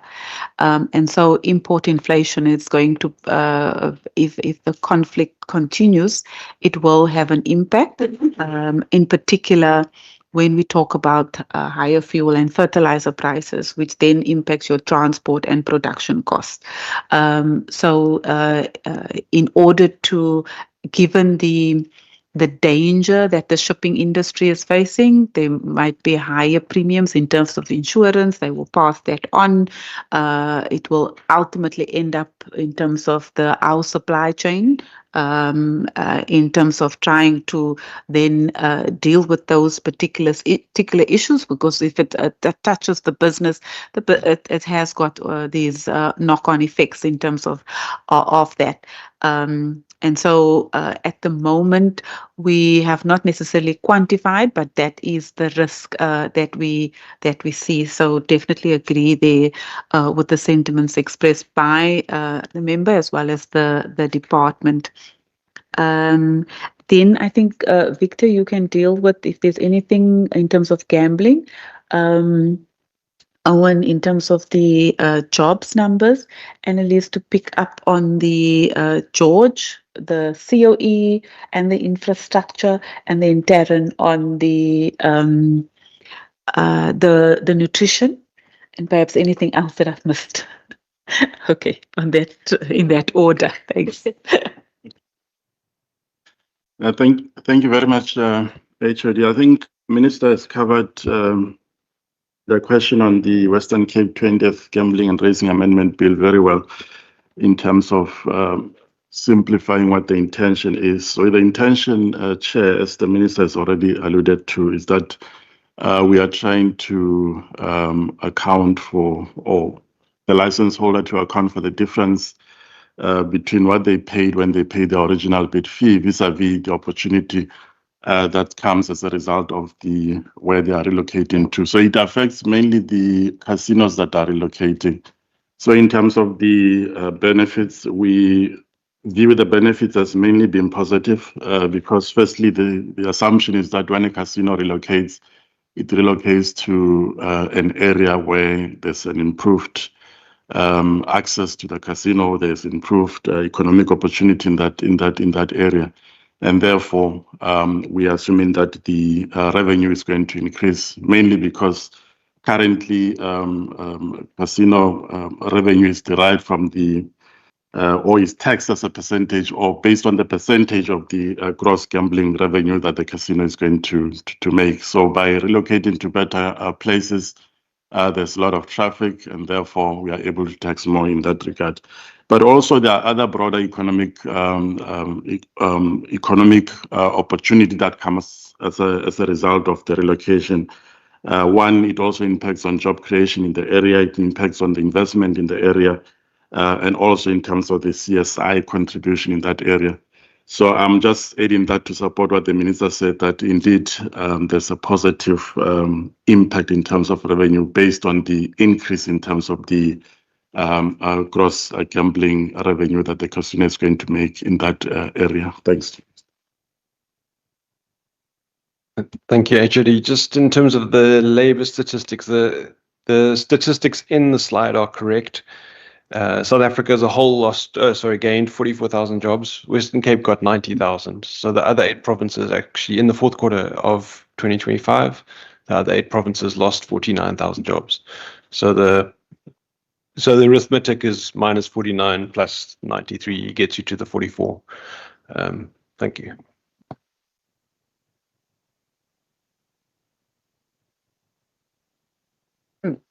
Thank you. All right, so from my side, in terms of Go George, the member's quite right in terms of where we find ourselves. We're getting into the last year of the Go George contract. There's a 12-year contract. Contract comes to an end in December 2026, so in this December. There is, in terms of a 3-year transition period then, in terms of to formulate a new contract. That's one of the reasons why in this budget, the Treasury has only given additional 50 million for the 26-27 financial year, because we are expecting a different contract in terms of going forward in the transition period from an approach and a strategy, taking into consideration in terms of, as the member indicated, in terms of the projections on when the entity can and the service can in terms of break even. So the next couple of months we're going into is quite a pivotal month in terms of approach. And as we indicated, we are looking at, from a fiscus perspective, that the funding that we are providing towards Go George will then start tapering down over time, as in terms of revenue then increasing with the rollout of the different phases for Go George that will increase their revenue over time. So you're quite right in terms of where it finds itself. And then in terms of on the COE, so on the from the COE perspective, we at the moment, the COE that we have, the information we provided is comparing year on year, and that's a number of posts that's going to be more than the previous year. But as the member pointed out, that doesn't mean that it's actually new posts that's added always. So then let me take in terms of the three departments that we do mention, one being education. Those educator posts, in the majority, that's going to be new educator posts. So that's not in terms of saying that there was vacancies in this financial year, 25-26, and we're filling the vacancies in 26-27. They're going to be new to the establishment, mostly on the education side. The context then you find yourself then in the Department of Health, as the committee will be well aware in terms of us reporting on a quarterly basis, and for the whole of 25-26, we're well aware that the Department of Health has lost staff. So there is a difference then in the shift in terms of the additional posts that we're speaking about. Those additional posts would be the filling of the posts of people that have left. So that is not necessarily new to the establishment. And then we move on to the Department of Infrastructure. And because there we see then a jump, and that is mainly in terms of new posts that's going to be added to the Department of Infrastructure. But that is in particular for the road maintenance and construction in district municipalities, in 3 municipalities, where the department now will be taking on the staff, the municipal staff of that function onto their establishment. And therefore that is in terms of the new posts, but it's all related to the roads function. Sorry, actually, I just need to make sure what else I need to cover. Then that was on the infrastructure side.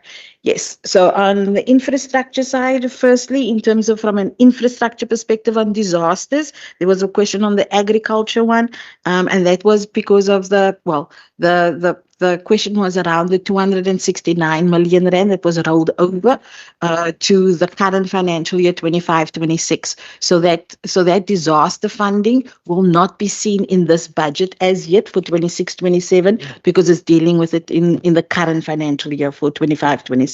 So it will be in the revised estimates for the 25-26 if we're looking at put it in the book. It's in that column, revised estimates for 25-26. That's where you will find the disaster money of the 269 million. And then also just to indicate on the 269 million rand, from the agriculture perspective, it has been fully spent. It's either been from the agriculture department's accounting perspective, it has been fully spent in terms of we have transferred money to the water boards as indicated by the business plan, and we have transferred to Casidra. What the Treasury is now then in terms of making sure we're getting the reports from both the water boards and the Casidra on their spending of the 269 million rand. And then in terms of infrastructure, the one question was in terms of selling of buildings and in terms of whether it's similar in terms of the city of Cape Town. What we have seen thus far from the information that we have at our disposal is the fact that at this stage, the properties is more used in terms of to leverage. So it's not in terms of properties that have been indicated in terms of and marked in terms of selling. It is in terms of where we are wanting to make sure that we are either addressing in terms of our housing needs or in terms of our master accommodation plans, where we are then leveraging property that's on our portfolio in order to access property that is in perhaps the city's portfolio. And so that is the majority in terms of the transactions we have seen in terms of the provincial treasury.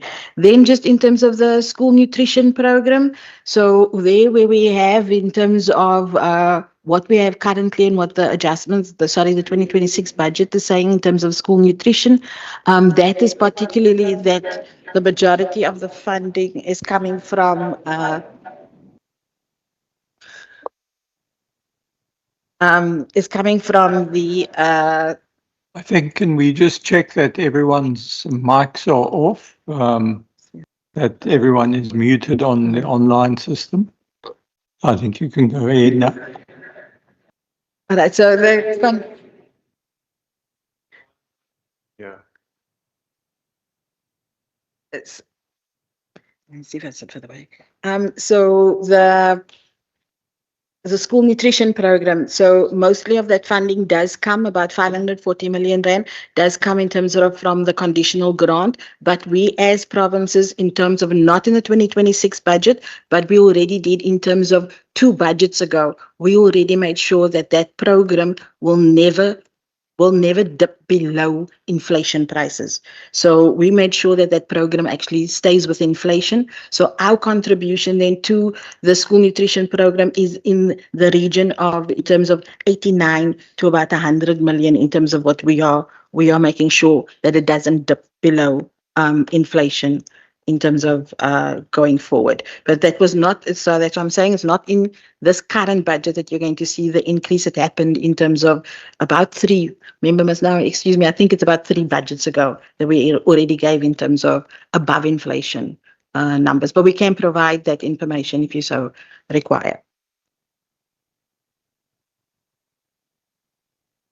Okay, so just very quickly from my side, I think most of the questions have been covered in different forms, but just with regards to the project linked to the state of the province address and nutrition, that project is currently in pilot phase.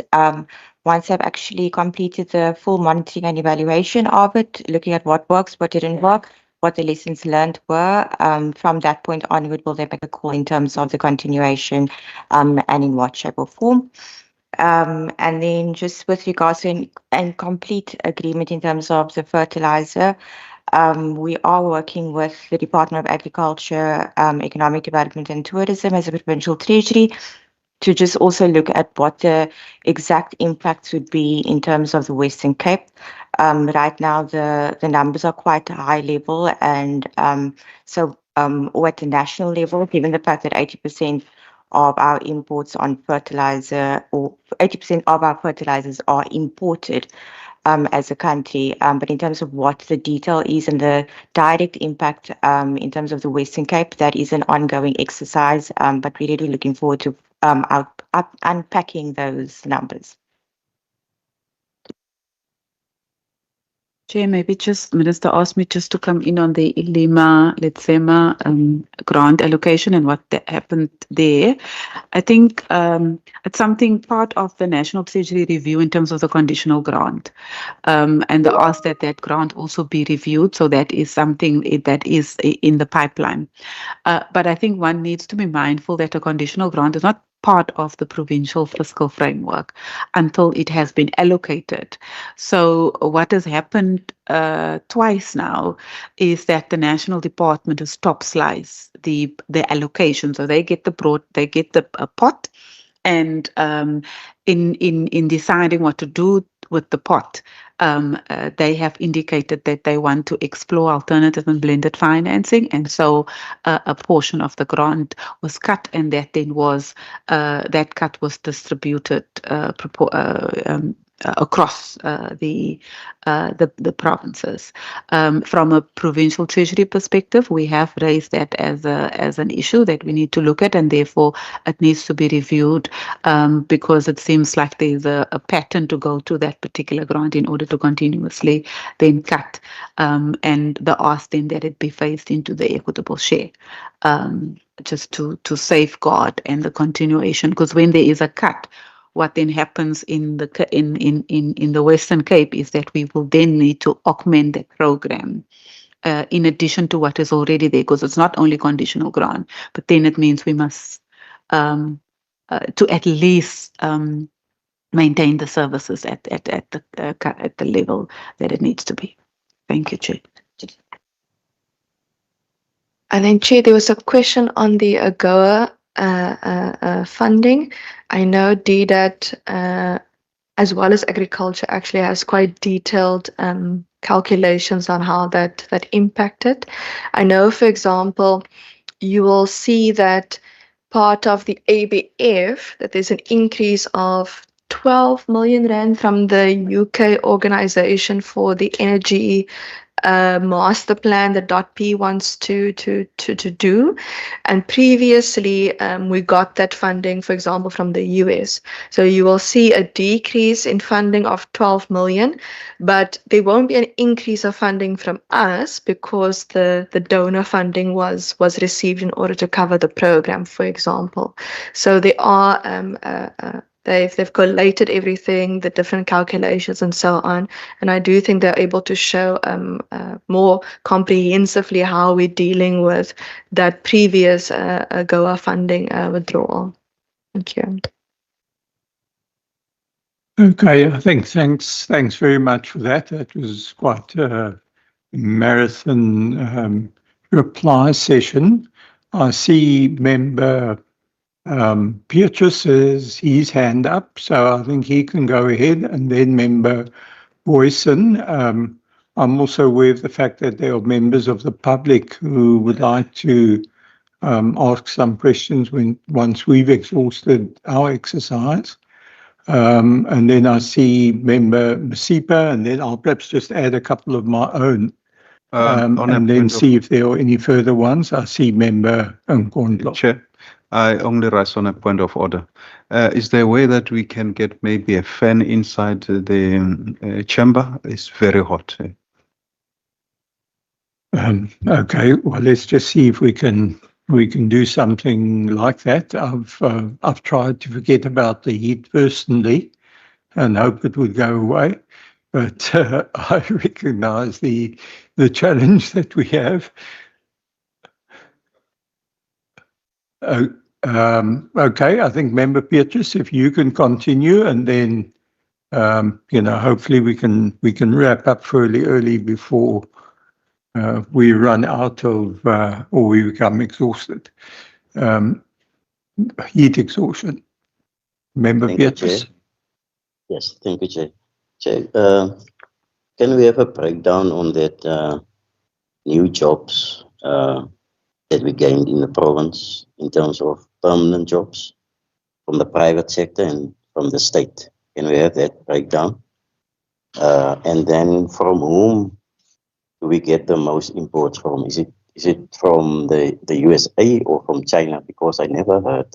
I only hear about the USA, but I never hear about mentioning of China in terms of imports and exports in the province. Thank you.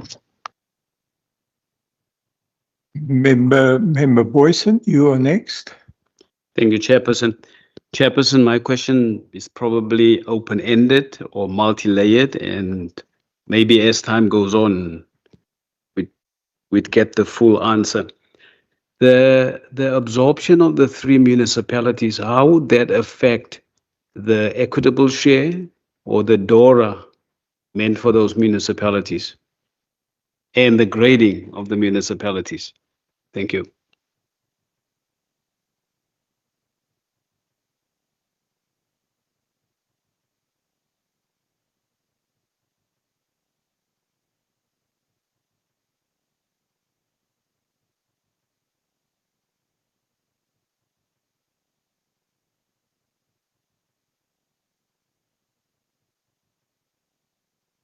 Apologies for that.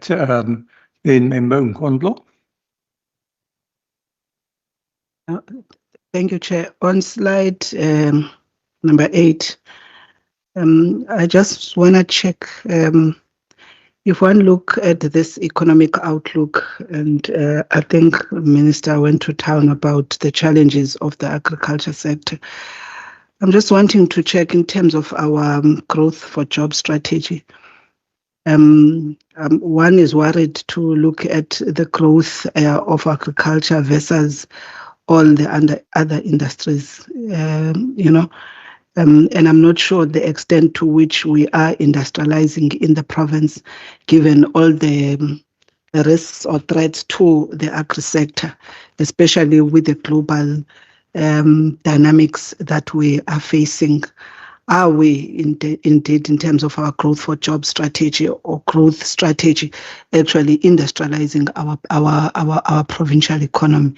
I think it's one of the things one is just interested in. The second one is that I think when you speak in page 32 about the PES allocations, one actually wants to check the extent to which, I think if it is not in the constitution, I think I remember it's either it was the budget office or FFC. Part of what has been said is that from the national fiscus, supposedly to be 10% allocation to local government, and that has not happened since.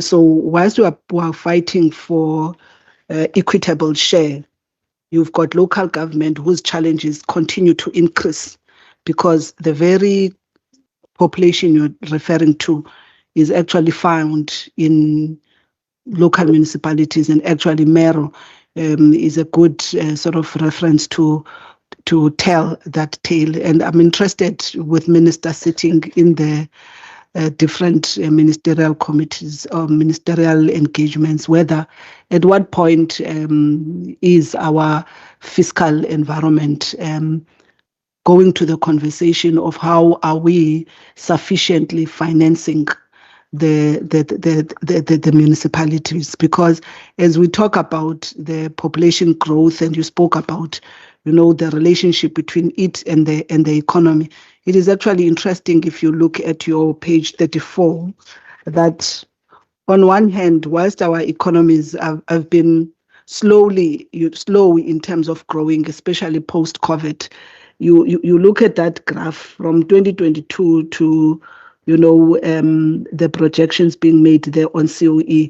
If you look at that, you're talking about around 1% increase spend on COE, let alone if you consider the wages, whether have they been sort of increasing generally outside just of the public sector, to meet the inflation, which is the biggest challenge that most people, especially here in the province and city of Cape Town, the notion that yes, people come here for jobs, and whether now they're finding jobs that can actually help them afford. And I think it's an economic issue that for me is going to be important, because in the absence of that, government is always going to be burdened, by that particular gap of households.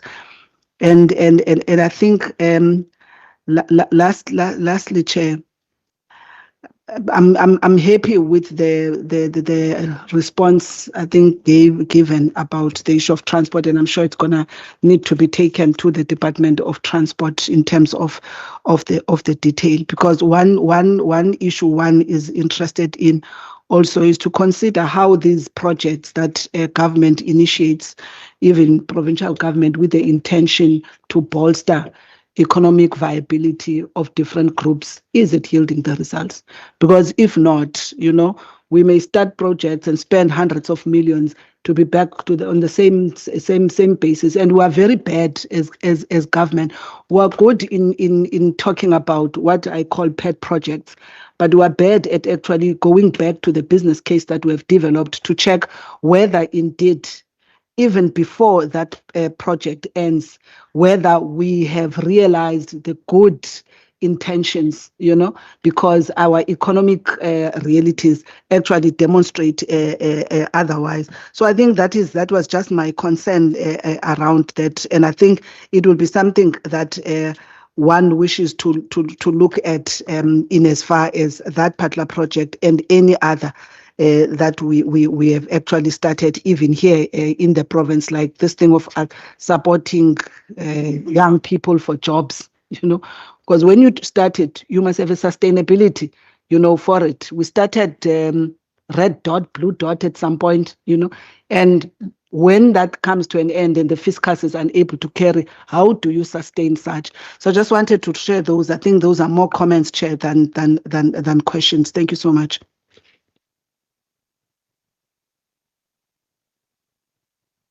Thank you, Member Mkundlo.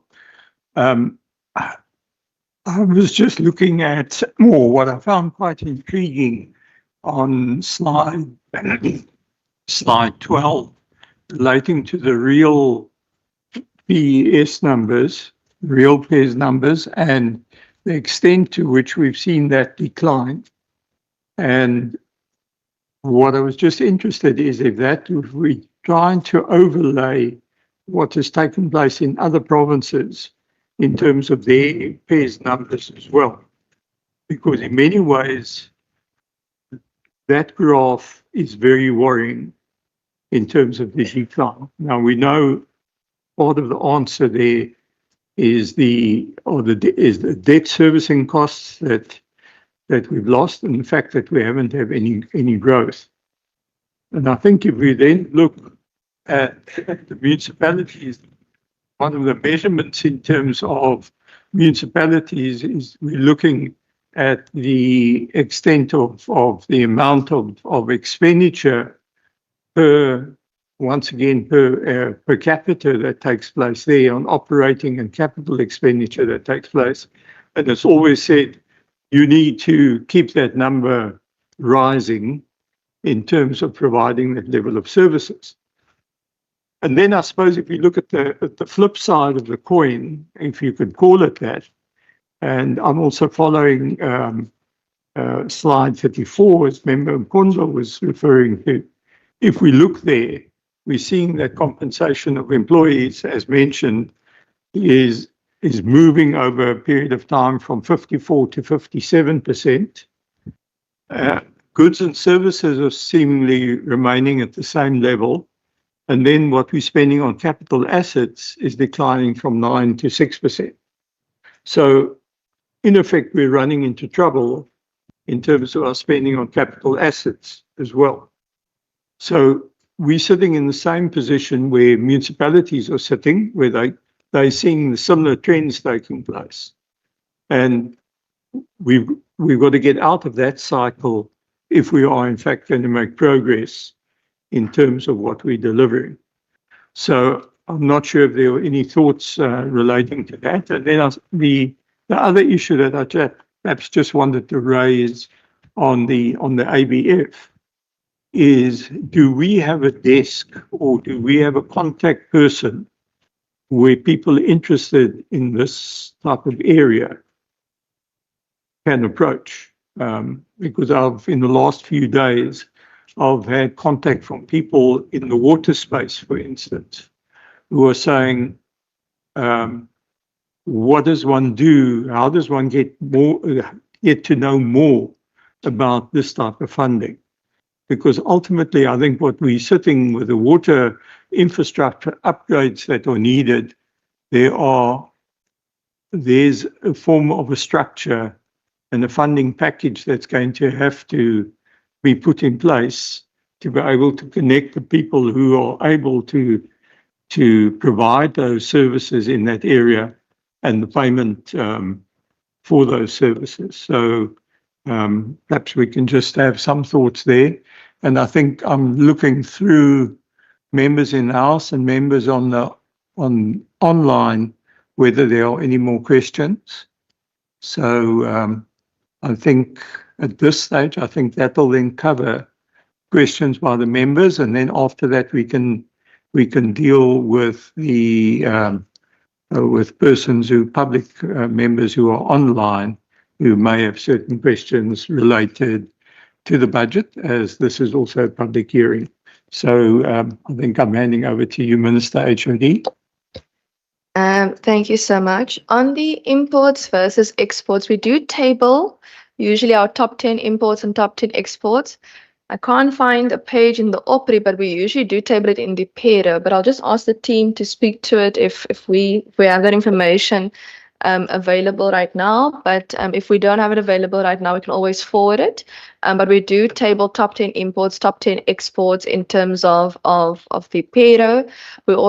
We do make observations of country growth in terms of different countries and comparability in the overview book as well, and showing impact of imports and exports and so on generally. But I'll just ask the team to come in here.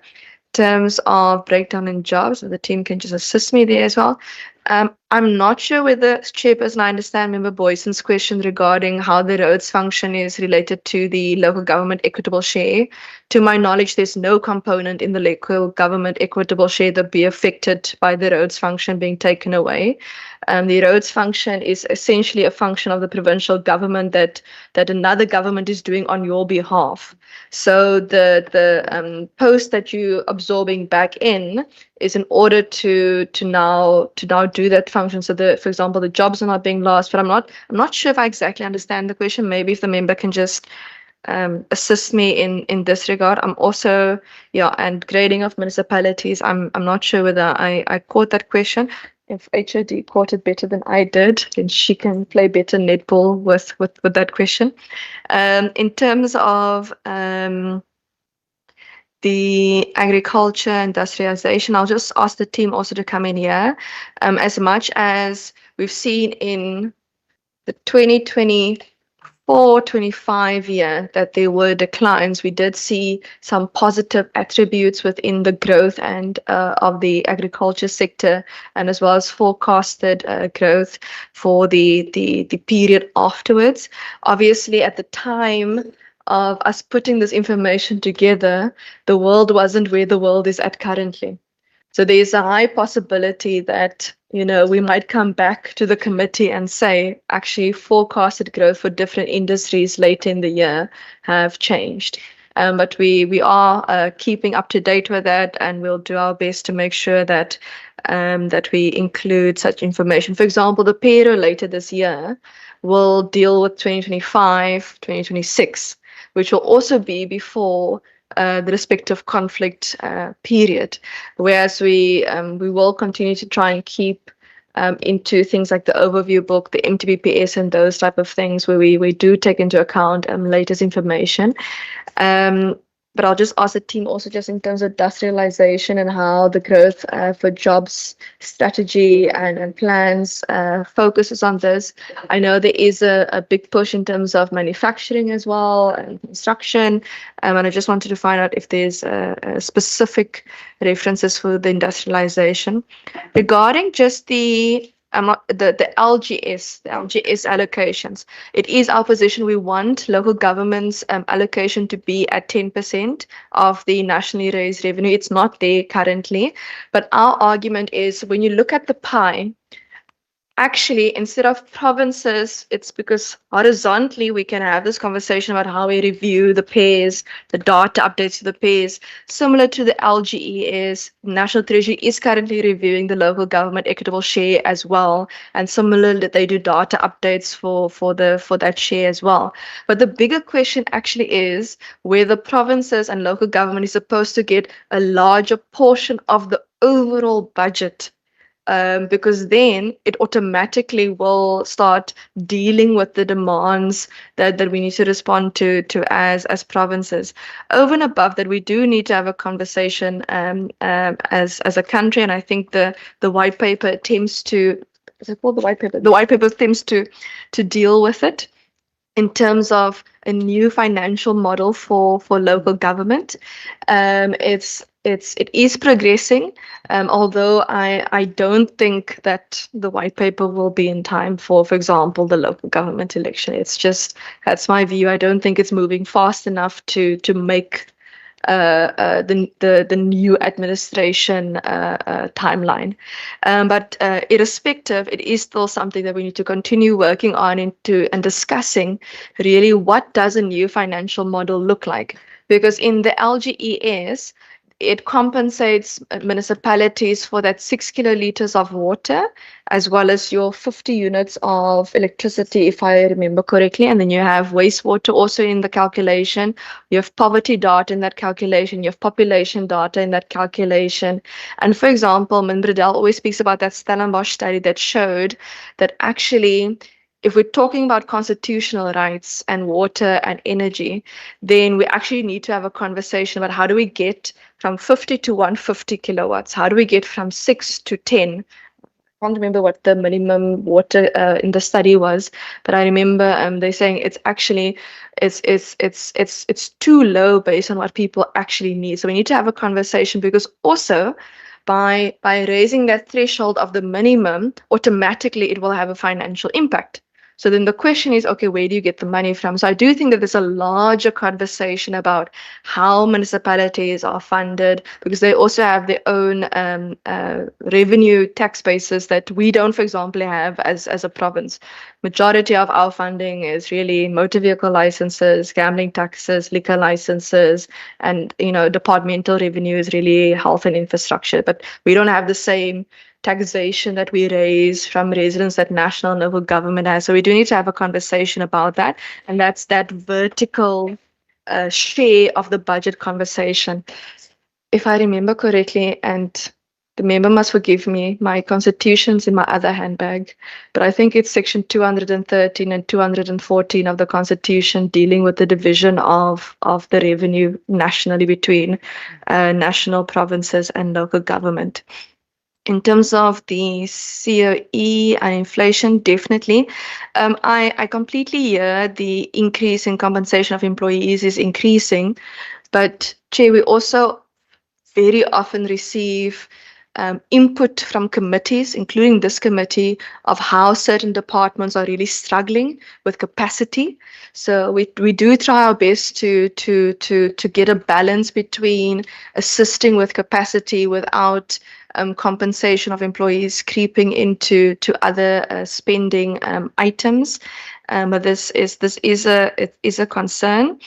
In terms of what we do is we try our best with the infrastructure, ask ourselves, okay, if we aren't going to get extra funding from within government, when I say government, I mean broadly now, whether it's a national transfer or the fiscus, provincial fiscus, or so on. If we don't have additional money, how can we accelerate our infrastructure portfolio?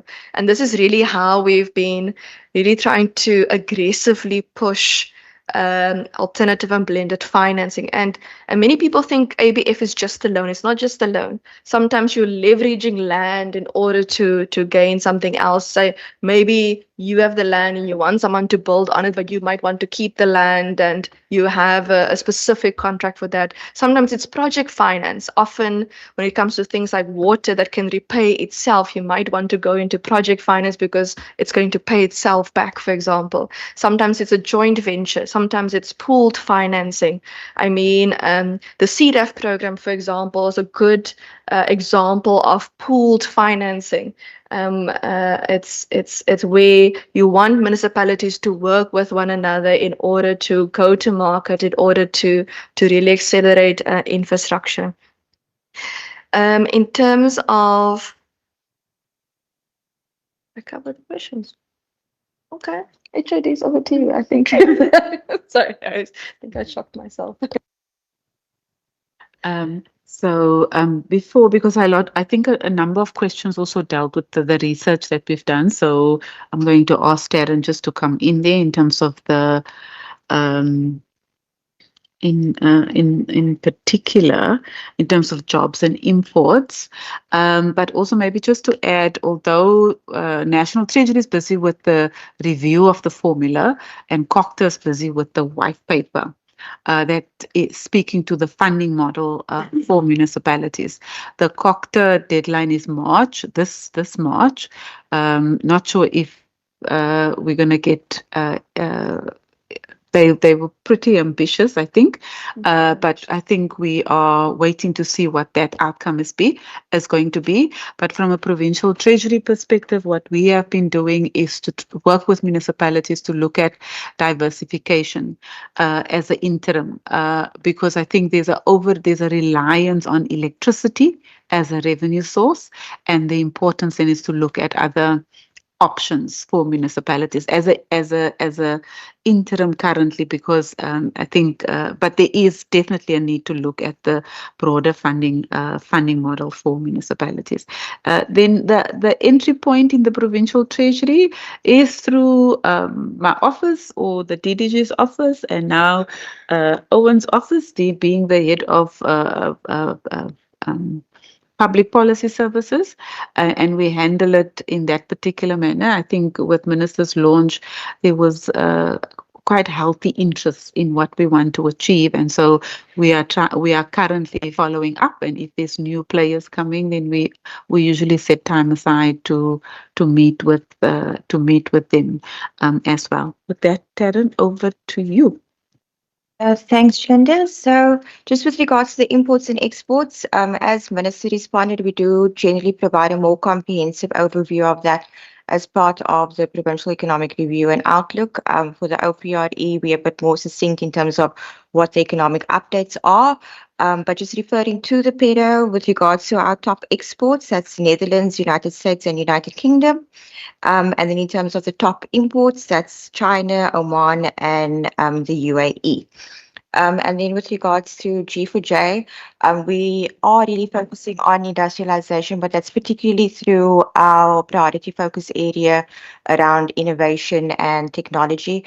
On page 93, we provided an overview of some of those key initiatives that is taking that technological approach to the certain sectors.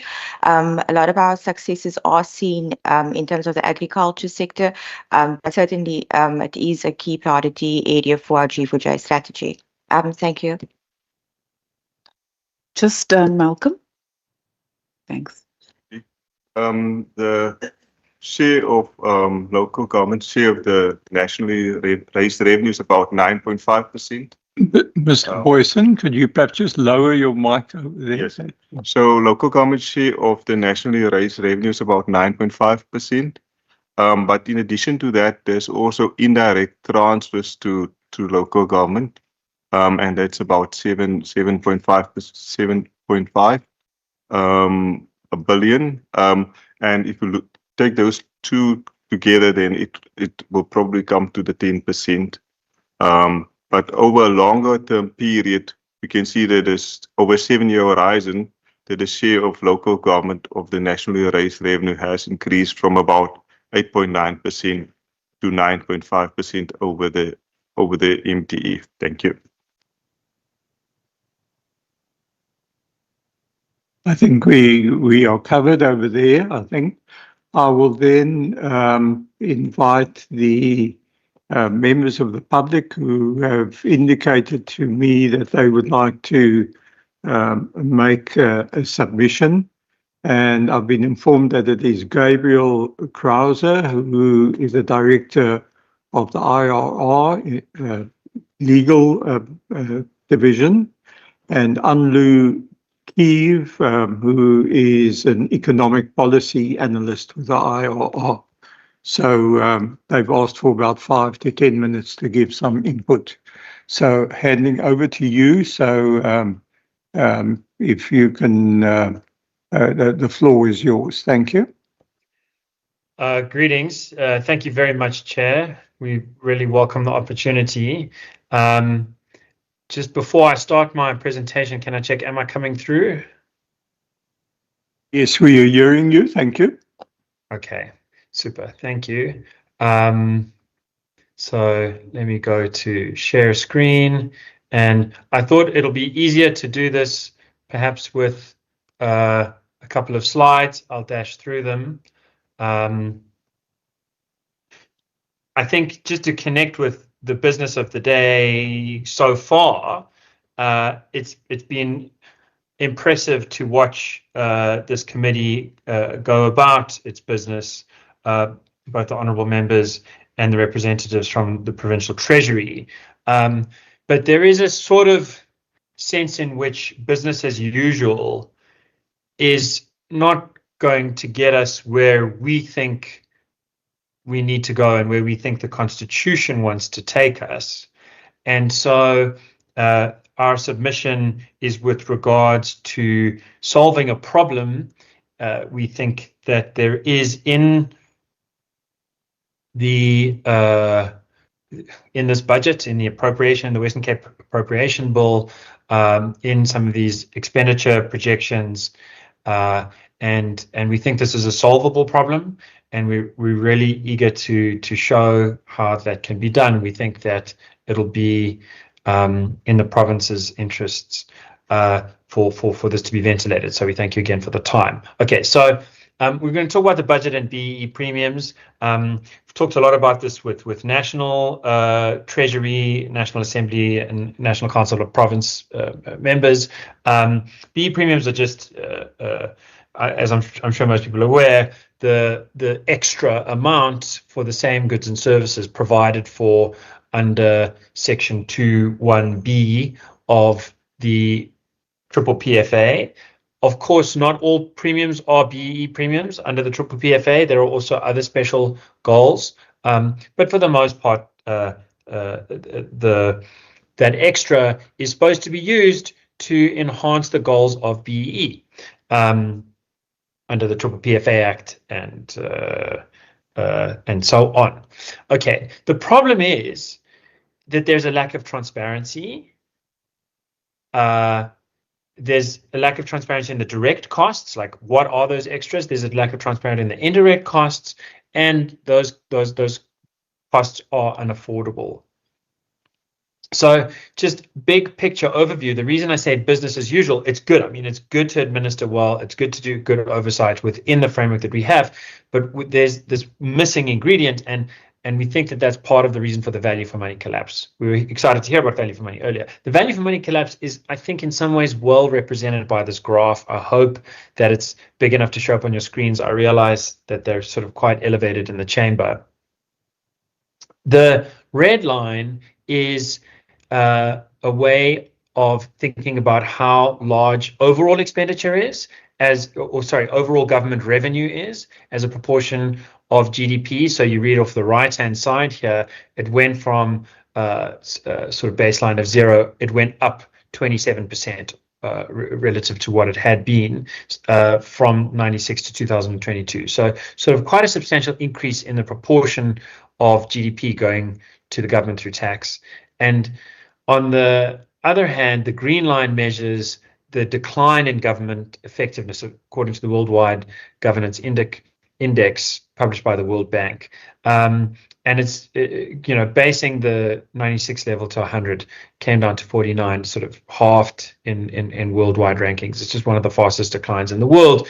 And we think that that's not entirely mysterious.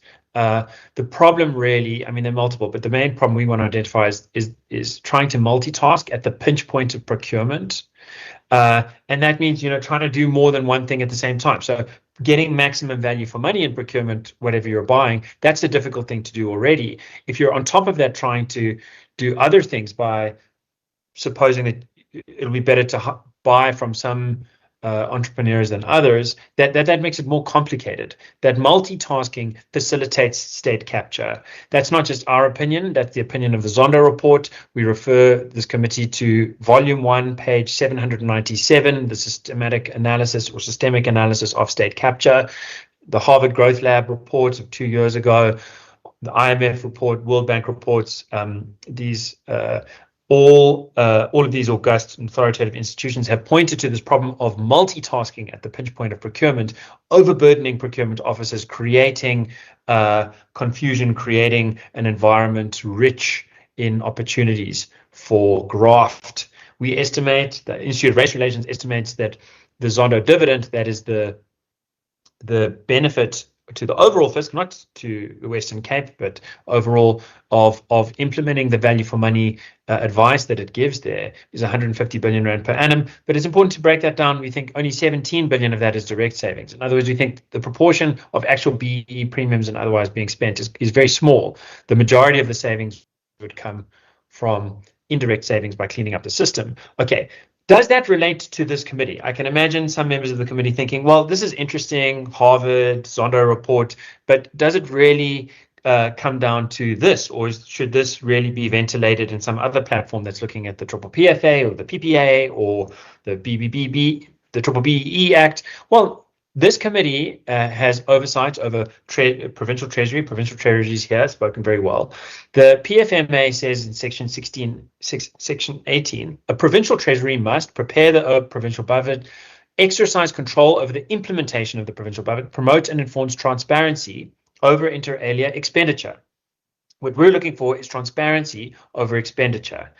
And it must do so through instructions that are not inconsistent with the Act. So we'll get to how that can be done. But just, the first thing is this committee's oversight is over an organization that's supposed to promote and enforce transparency.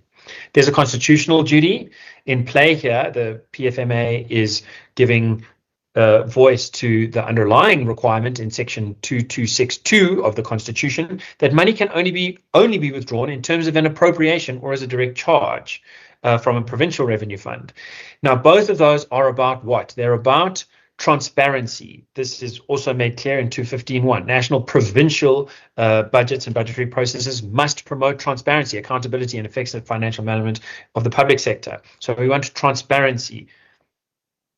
In particular, okay, BEE, PPPFA, these are other bits of legislation, but 2152 says that budgets in each sphere of government must show the way in which proposed expenditure will comply with national legislation. So when you've got national legislation saying go beyond value for money to pursue secondary goals, and part of the budget is going to go into that, you're going to have less money to pay for actual goods and services because more of it has to go to preferred suppliers. That's something that must be shown. In where? Budgets. In which spheres of government? All spheres of government, including the province. 216.2 also says that transparency and expenditure control must be provided for, and I'm setting this aside because part of the way that it has to be done is through uniform expenditure classifications and uniform treasury norms and standards, and that speaks directly to something that we're going to address here. And the procurement system, of course, in 217, one of the Constitution must be transparent. 272 speaks to the authority for BE premiums as it's currently understood in the jurisprudence, or at least by the legislature. And so that's just important to note. If the Constitution thinks that the categories of preference in the allocation of contracts is so important that it recognizes it separately, surely to goodness the budgets must recognize it separately in light of the requirements for transparency and expenditure control. There's no ways to say these BE premiums aren't important. The Constitution has 217.2 set separately. Okay, then so I've talked to the duty to be transparent about these premiums. What about the capacity? This committee, is there really an ability to do this, or am I asking for something impossible? Well, National Treasury instructions have already set BE premiums to be recorded at the point of contract. If you look at instruction of the 2015 instruction, it said that preference points must be recorded and so must the contract price. And that's all you need to calculate the premium, is just the contract price of the winning award and the preference premiums of that award. The price points, sorry, and the premium points. That was then replaced, that instruction was replaced in 2022-23, but the substance remains. Section 3.3 requires that bid information be recorded at the point of contract, and bid information under the BBFA includes the preference points and the price points. That's the basis on which the bid must be awarded. So SHARS, if you go to SARS online platform, they show how their tenders are awarded, and you'll find all of the information there you need for many contracts to calculate the BE premiums. It's very standard. That's just one example. Another example of the City of Cape Town, its value for money report looked at how much it is spending on BE premiums. So, we know they're being spent. We know they're being recorded to the point of contract. All that it takes is for treasuries, provincial treasuries and provincial finance committees to gather those numbers and report them to the public so that we can have accountability, cost management, and so on. Okay, there's one specific thing that we would like to address here. The subsidy versus goods and services divide, categorical divide of BE premiums and other preference premiums. The Appropriation Act, the Western Cape Appropriation Bill that's before this committee, defines transfer and subsidy in terms of it says in accordance with the guidelines and instructions on economic reporting in terms of PFMA. Okay, and that goes back to the 2009 guidelines, and they define transfer and subsidy in terms of requited versus unrequited payments. So an unrequited payment, you're hoping that the country or the province or the city or the municipality or whatever gets something good out of the payment, but you're not expecting a good or service directly back in return for it. Whereas a required payment, you're expecting a good or service directly back in return for the payment. And clearly, preference premiums, including BE premiums, are unrequited. They're subsidies. You're not getting something extra back if you spend 25% extra buying laptops or cars or road paving services from a company because it's got better BEE points. That 25% extra that you're spending, you're not getting more goods and services. Precisely, you're getting the same goods and services you would have had if you'd spent less. What you're getting extra is the national benefit, if there is one, from having preferred that company to its cheaper, better value for money alternative. So that it's an unrequited component. And so, it's important to recognize in the appropriations process where the classification should go at a high level. It should go into subsidies, not under goods and services. And we would very much enjoy the opportunity to hear a response, agreement or disagreement to that with some reasoning.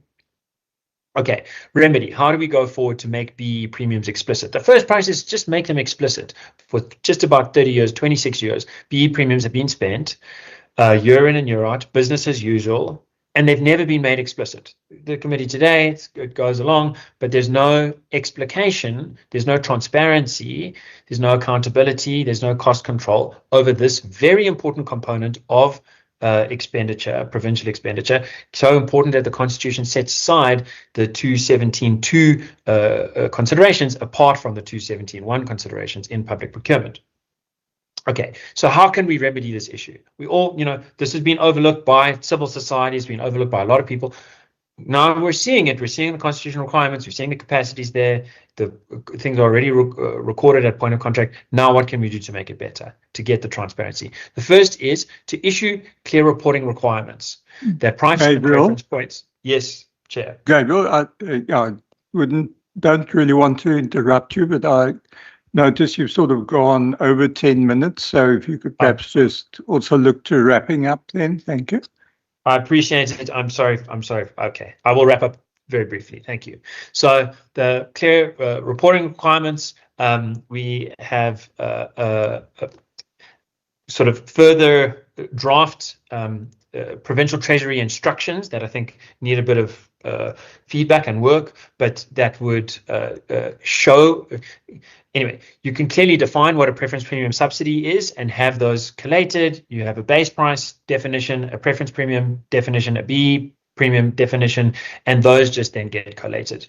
I'll finish with this by saying, is this a risk or an opportunity? If you look at the DTIC's data that was given to National Treasury in a parliamentary hearing on our request about a year ago, on the racial breakdown of public procurement, if you look at the public procurement going to the private sector, the vast majority, about 70%, is going to majority black-owned companies. So if you make these BE premiums explicit and you start reducing them, is that going to mean that white businesses suddenly take over? Not at all. We think that whatever needed to be done has been done. It's now the case that most businesses contracting with the state are black-owned, majority black-owned, and so this is a time to firstly get explicit about the process, and secondly start removing unnecessary payments.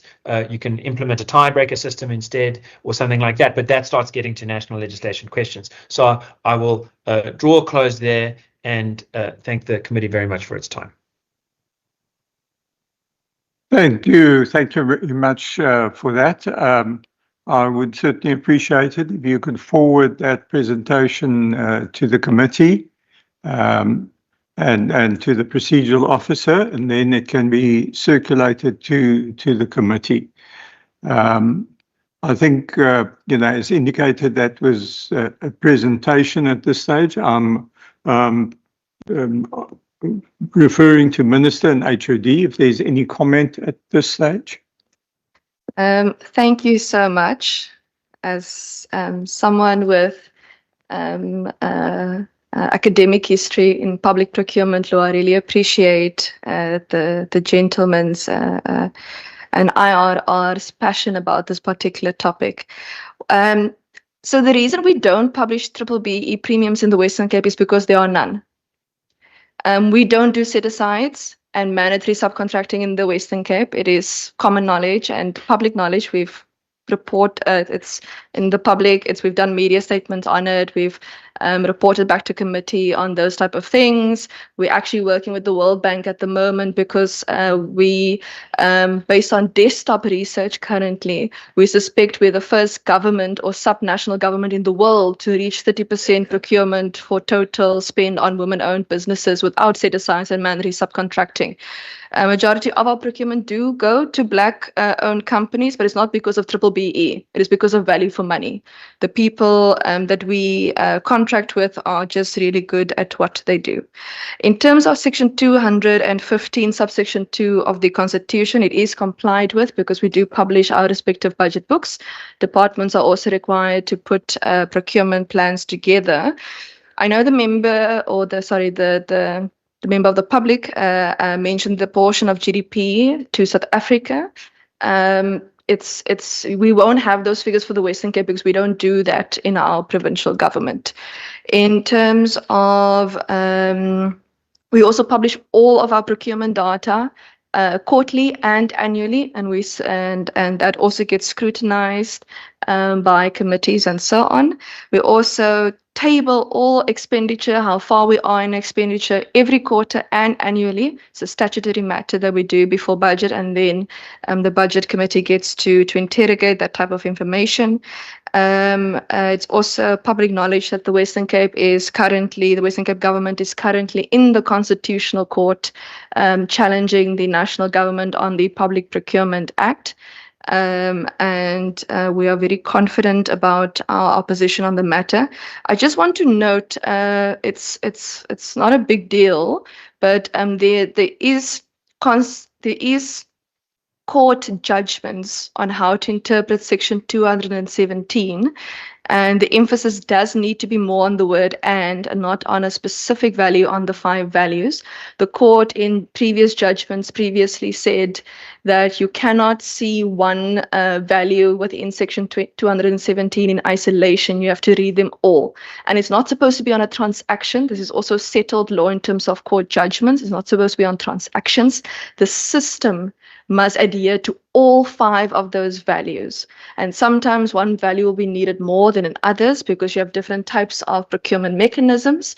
Not every type of procurement is the same, but the system must be equitable. The system must be transparent. The system must be competitive, and so on and so on. You can't see the values in isolation, and there are court judgments that have already settled this matter in law.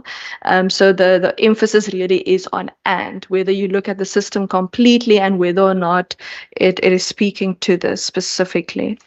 In terms of even triple BE, I think we don't do that part, but in terms of our procurement, I think the latest statistics that I saw was about 57% of all of our total procurement spent in the Western Cape government going to Black-owned businesses. But again, that is not set aside, it's not mandatory subcontracting. So the reason that we don't publish it is because it doesn't exist. Thank you, Chair. Thanks very much for that, Minister. I think that provides an eloquent clarification of the role that we are playing. I think at this stage we've now reached the end of the presentation and the responses from yourself, Minister, and from Ed of HOD and of Provincial Treasury and the team as well.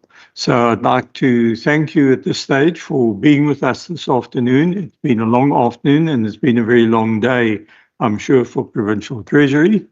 And I think it's time now to release you so that you can go and, on the one hand, try and experience the heat outside, and at the same time, possibly find some way to cool yourselves down and recharge yourself for the next number of days of budgetary sittings that we will have. So I don't know if you have any closing remarks, Minister. Thank you. I just want to say thank you to the chairperson, to the procedural officers and support staff of the committee, to the members, to the gentlemen, and I know that he had a colleague as well from the public. Even in my previous role, I always joked that it's important for us to make finance fun again. And it's very rare that you find that members of the public would send in comments to things like budgetary matters. And my current theory is that because a budget matter is so abstract, it's just so big, the numbers are so big, it's so abstract, that it's easier for someone to make a comment when it's something specific, a specific bill on a specific matter of a specific department. But that is my roaming theory at the points. I really appreciate the comments, and I think definitely the gentleman can even maybe engage with DTIC in terms of how that type of rules can be brought in to see what exactly that premium is on Triple BE and the impact on our country. I also want to just thank everyone from the public who sent in comments regarding public participation from the government side. A few of them I extracted and for the budget speech. I want to thank our HOD and our team. Chair, I've never had to do a budget process in this short amount of time before. It's hard, it's taxing, and as much as I want to get the team home for dinner, none of us get home for dinner during a budget process. And that is why it's so important also for us to make sure that we look after the people in our government, in our departments. And it's not just the team that is in front of you that works maybe in the budget office or the infrastructure. Every single official in the provincial treasury somehow contributes into the budget process, whether it is procurement or infrastructure financing or ABF or fiscal and economic policy generally, or local government. It's every single treasury official somehow contributes to my office for the logistics today. It was quite an amazing experience when the RCP from Finman came through to say, yes, Deirdre, I'll be there.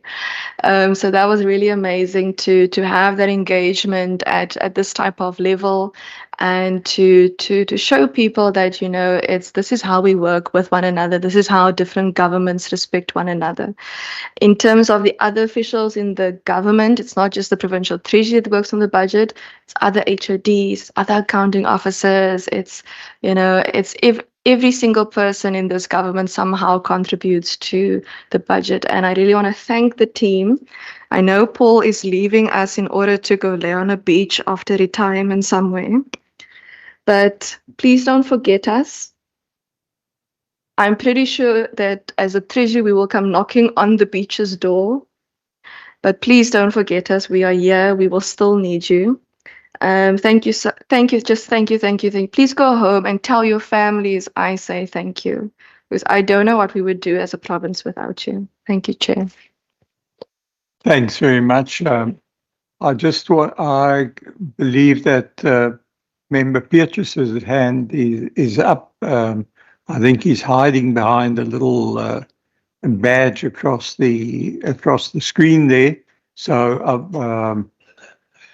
I don't know if you could we assist there, Member Petrus? Yes, thank you, Chair. I'm still waiting for the answers on my 2 questions. Which did that relate to?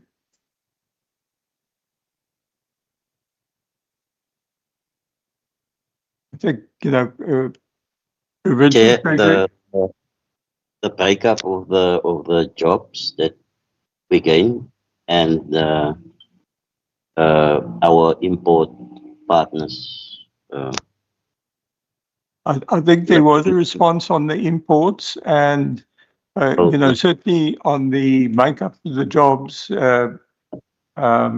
I'm not sure if there is some form of comment, but otherwise we can get a written response to that. There isn't data on that, I'm afraid, Chair.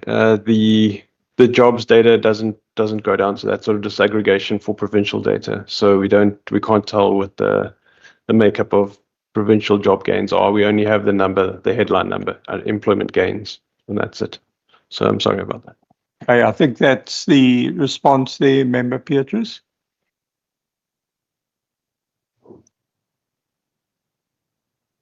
Chair, surely Minister? we must. Yes. Just go ahead. Yeah. Minister also just wants to make a response, but go ahead with your comment.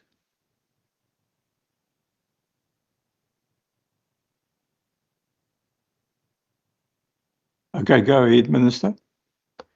So we can only use official data, and when it comes to official data, there's just certain data that is just not available at the granular level that you are seeking, member. It's obvious for us as well. We would love to have that type of granular data, but we work with what we have. We do publish data on jobs both in the overview of the budget book as well as the PERO and the MERO, for example, the MERO we published last week, for example, the PERO was last year, and then a new PERO is coming obviously later this year. We published the most accurate data that we can find. So the information that we have is at the level that we can really provide you. If there's something specific that you might be looking for, we'll do our best to try and source that type of information. But again, like Mr. Wilson said, there's just certain types of data that we don't have at the level that I know members are seeking. I know Finman did commit previously it was either this budget or the previous adjustment one, where regarding funding for statistics SA in terms of making sure that they are properly capacitated. But that might also take some time, and they might not necessarily start working on the data that we might want them to prioritize, for example. Thank you. Okay, thank you, Minister. I think that in effect then we've got a wrap then for the afternoon, and so certainly before 5 o'clock we can release you today. So thank you very much for being with us, and enjoy the afternoon and the evening further. The committee will then remain so that we can just deal with resolutions and recommendations. Thank you.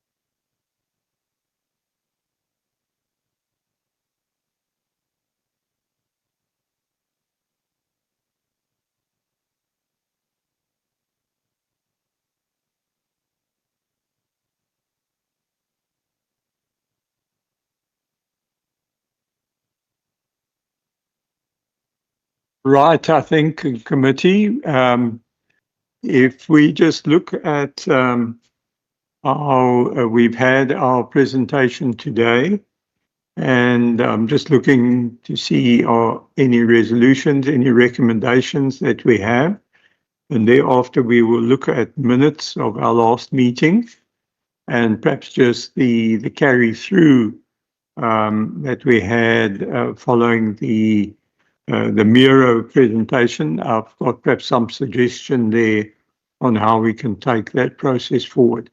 But resolutions on our presentations today? Sorry, member. Thank you, Chair. I think the Treasurer did respond to my question on the BRT, and I think they said they could send more details regarding the end of that contract, which is happening towards the end of this year. So I think we'd like to get that information. The second one, Chair, I would like just to get from Treasury. They indicated that there's, I'm not sure with the question that was asked by Member Masiba. I'm not sure whether from what is budgeted, they were saying that there's also extra money that has been put for the province to purchase its own vaccines. So I would like to just get clarity from that. And if so, what is the current, how are they going to buy that? Is it through national government as the set protocol, or they've got, maybe they can appraise us on that, because I think there is a great need for the vaccines. Thanks. Thank you. Just procedural officer, happily you've got that. Any other resolutions, recommendations? Just looking onto the online platform as well. I think there is someone behind that little badge over there. It is, Member Beatrice. Yeah. Chair, I don't want to be difficult here, but that was not answering the question. So I'm asking that we get a report on a breakup of the jobs. You can't give a figure of 90,000 jobs that we gain, and it's more than the rest of the country, but you don't know where it comes from. So we need that information. Otherwise, I doubt that information. And then, as a minister, you should have known which country is the biggest trading partner in terms of your exports and imports. And they struggle to give that answers. And that is a problem for me, Chair. So they must come up with the information so that we know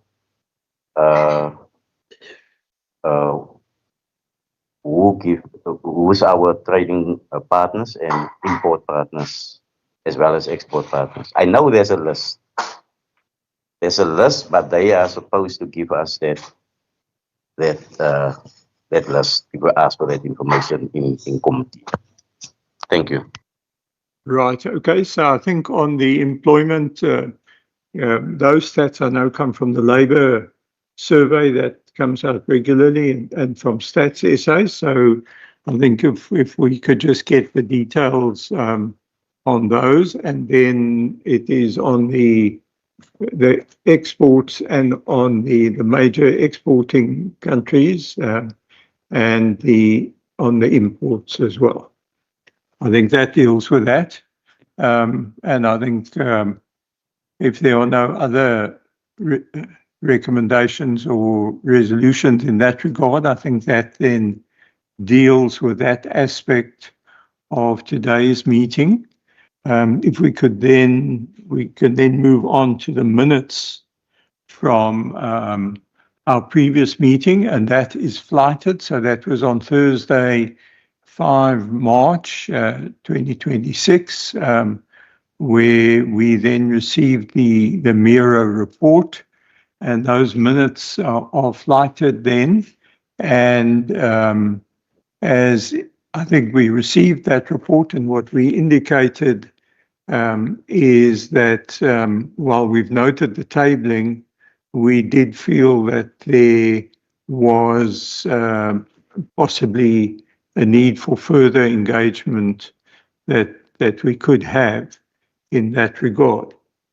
I think I'm just checking with procedural officer. What I then thought and what I jotted down yesterday in terms of trying to drill down a bit deeper into getting an understanding of the various regions, and taking into account that there are a few hundred pages worth of documentation that we were presented on that day. What I've said was that for each of the region reports, if we could perhaps obtain a summary that would then compare the GDPR, the gross domestic product for the region, from year to year, say from 2021 to date, and perhaps just also indicate what the previous high point would have been during the pre-COVID period to try and get that measurement. What are the main economic sectors in the region and as employers, and which sectors were showing growth and opportunity also in terms of employment? And if we were then perhaps able to apply, if they could perhaps apply, looking at some form of a SWOT analysis approach for both the economic and the socio-economic aspects of each of those reports. And I think, as you recall, those were two distinct areas. And then that they could then perhaps comment on in what respects or aspects would the region be doing well in either of those, in both of those cases, and where are the weaknesses, where are we doing poorly, or where are we underperforming? and then looking at the opportunities for improvement, and what were the main areas then of threats, of risk, of challenges, and looking possibly at what are the main, say, 10 takeaway points for each of the regions, and perhaps including some aspect of the towns. And I would have thought that maybe that type of report would then able to enable us to gain some more information, and if need be, then be able to drill down a little bit further into those areas that are highlighted. I don't know if our committee feels about that.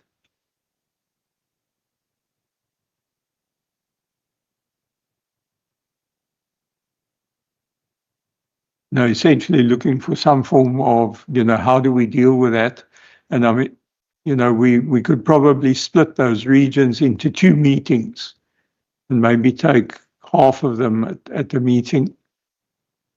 Member Bryant? Thanks, Chair. I'm assuming these will be 2 physical meetings, or will they be virtual meetings? We could do them virtually.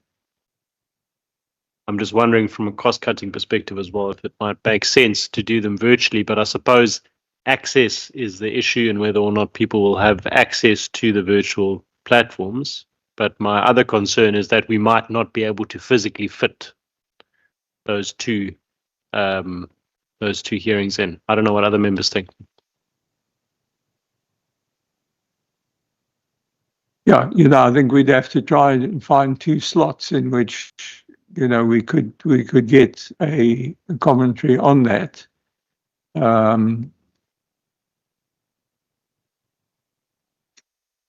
But, essentially I was trying to look for a way forward, because I think the feeling out of committee was that we needed to try and get a little bit more into the depths of what would happen, say, or what is taking place in Central Karoo, or whether it be Cape Winelands, whichever of the regions we have. Member van Minne? I want to agree with Member Bryant. I think it's a great idea. But I think if I look at our schedule, it's extremely tight until, gosh, at least May. I think one would need to look at how one could do this online using resources that are already existent in places like Central Karoo, because I think otherwise it's a great idea, but I think if we try to do it physically, there just really isn't time in the schedule at this point. Yeah. Look, in any event, I can't see this happening. The first one probably earliest would be around about mid-April. Depending on the schedule as such. Member Bryant? Well, Chair, can I propose that then, is that we do the first, I don't know how many regions there are divided up into. Well, I think we are 5 or 6, I think. It's the Metro, it's West Coast, it's Winelands, it's Overberg, it is Central Karoo and Garden Route. That's 6. 6, yeah. So maybe we do 3 and 3. Yeah. So maybe we aim to do the first 3, as you mentioned, as soon as possible around that time, sort of late April, early May, when we can get a virtual slot. And then after that, set a date for the second one. That's my proposal. But at least that we get one allocated for then. Look, I think certainly that would give us, because the benefit of what we gain out of this will also help the members in standing committees, in other standing committees, in terms of the data that has been collected, where further aspects could then be pursued within individual departmental standing committees. Chair. Member Stoffel? Good afternoon. Thank you, Chairperson, for that. I think I will be in support only if the members should also be allowed maybe to ask on something that he or she was not being cleared on that same region or whatsoever. Then I can then agree with the proposal. Look, I certainly believe we would then be looking for a presentation on each of those regions. We would hopefully have that presentation well in time before the meeting takes place, which would then enable the further questions to be, for members then to ask the questions in relating to certain aspects that flow from that presentation or from any reading of that report. Yeah, I would agree with that, Chair. Look, they're lovely. That's lovely reading matter for the Easter weekend, for instance. Okay, so there is support for that approach. I'm getting a nodding of heads here, so that seems to be accepted then. Okay, procedural officer is reminding me that we are not allowed to go home until we've adopted the minutes of the meeting of the 5th of March then. So could members perhaps just consider those minutes, and we can have a proposer and a seconder. We have one hand from Member van Minnen, that's a proposer, one from Member Mudlo, that's a seconder, and a joint seconder, Member Stoffel. So I think that then concludes our meeting. Thank you very much for enduring this long, hot afternoon. And I think I will repeat my suggestion that we will firstly have to head out in the heat, and then we'll have to look for something cold thereafter. So thank you very much. That concludes our meeting today.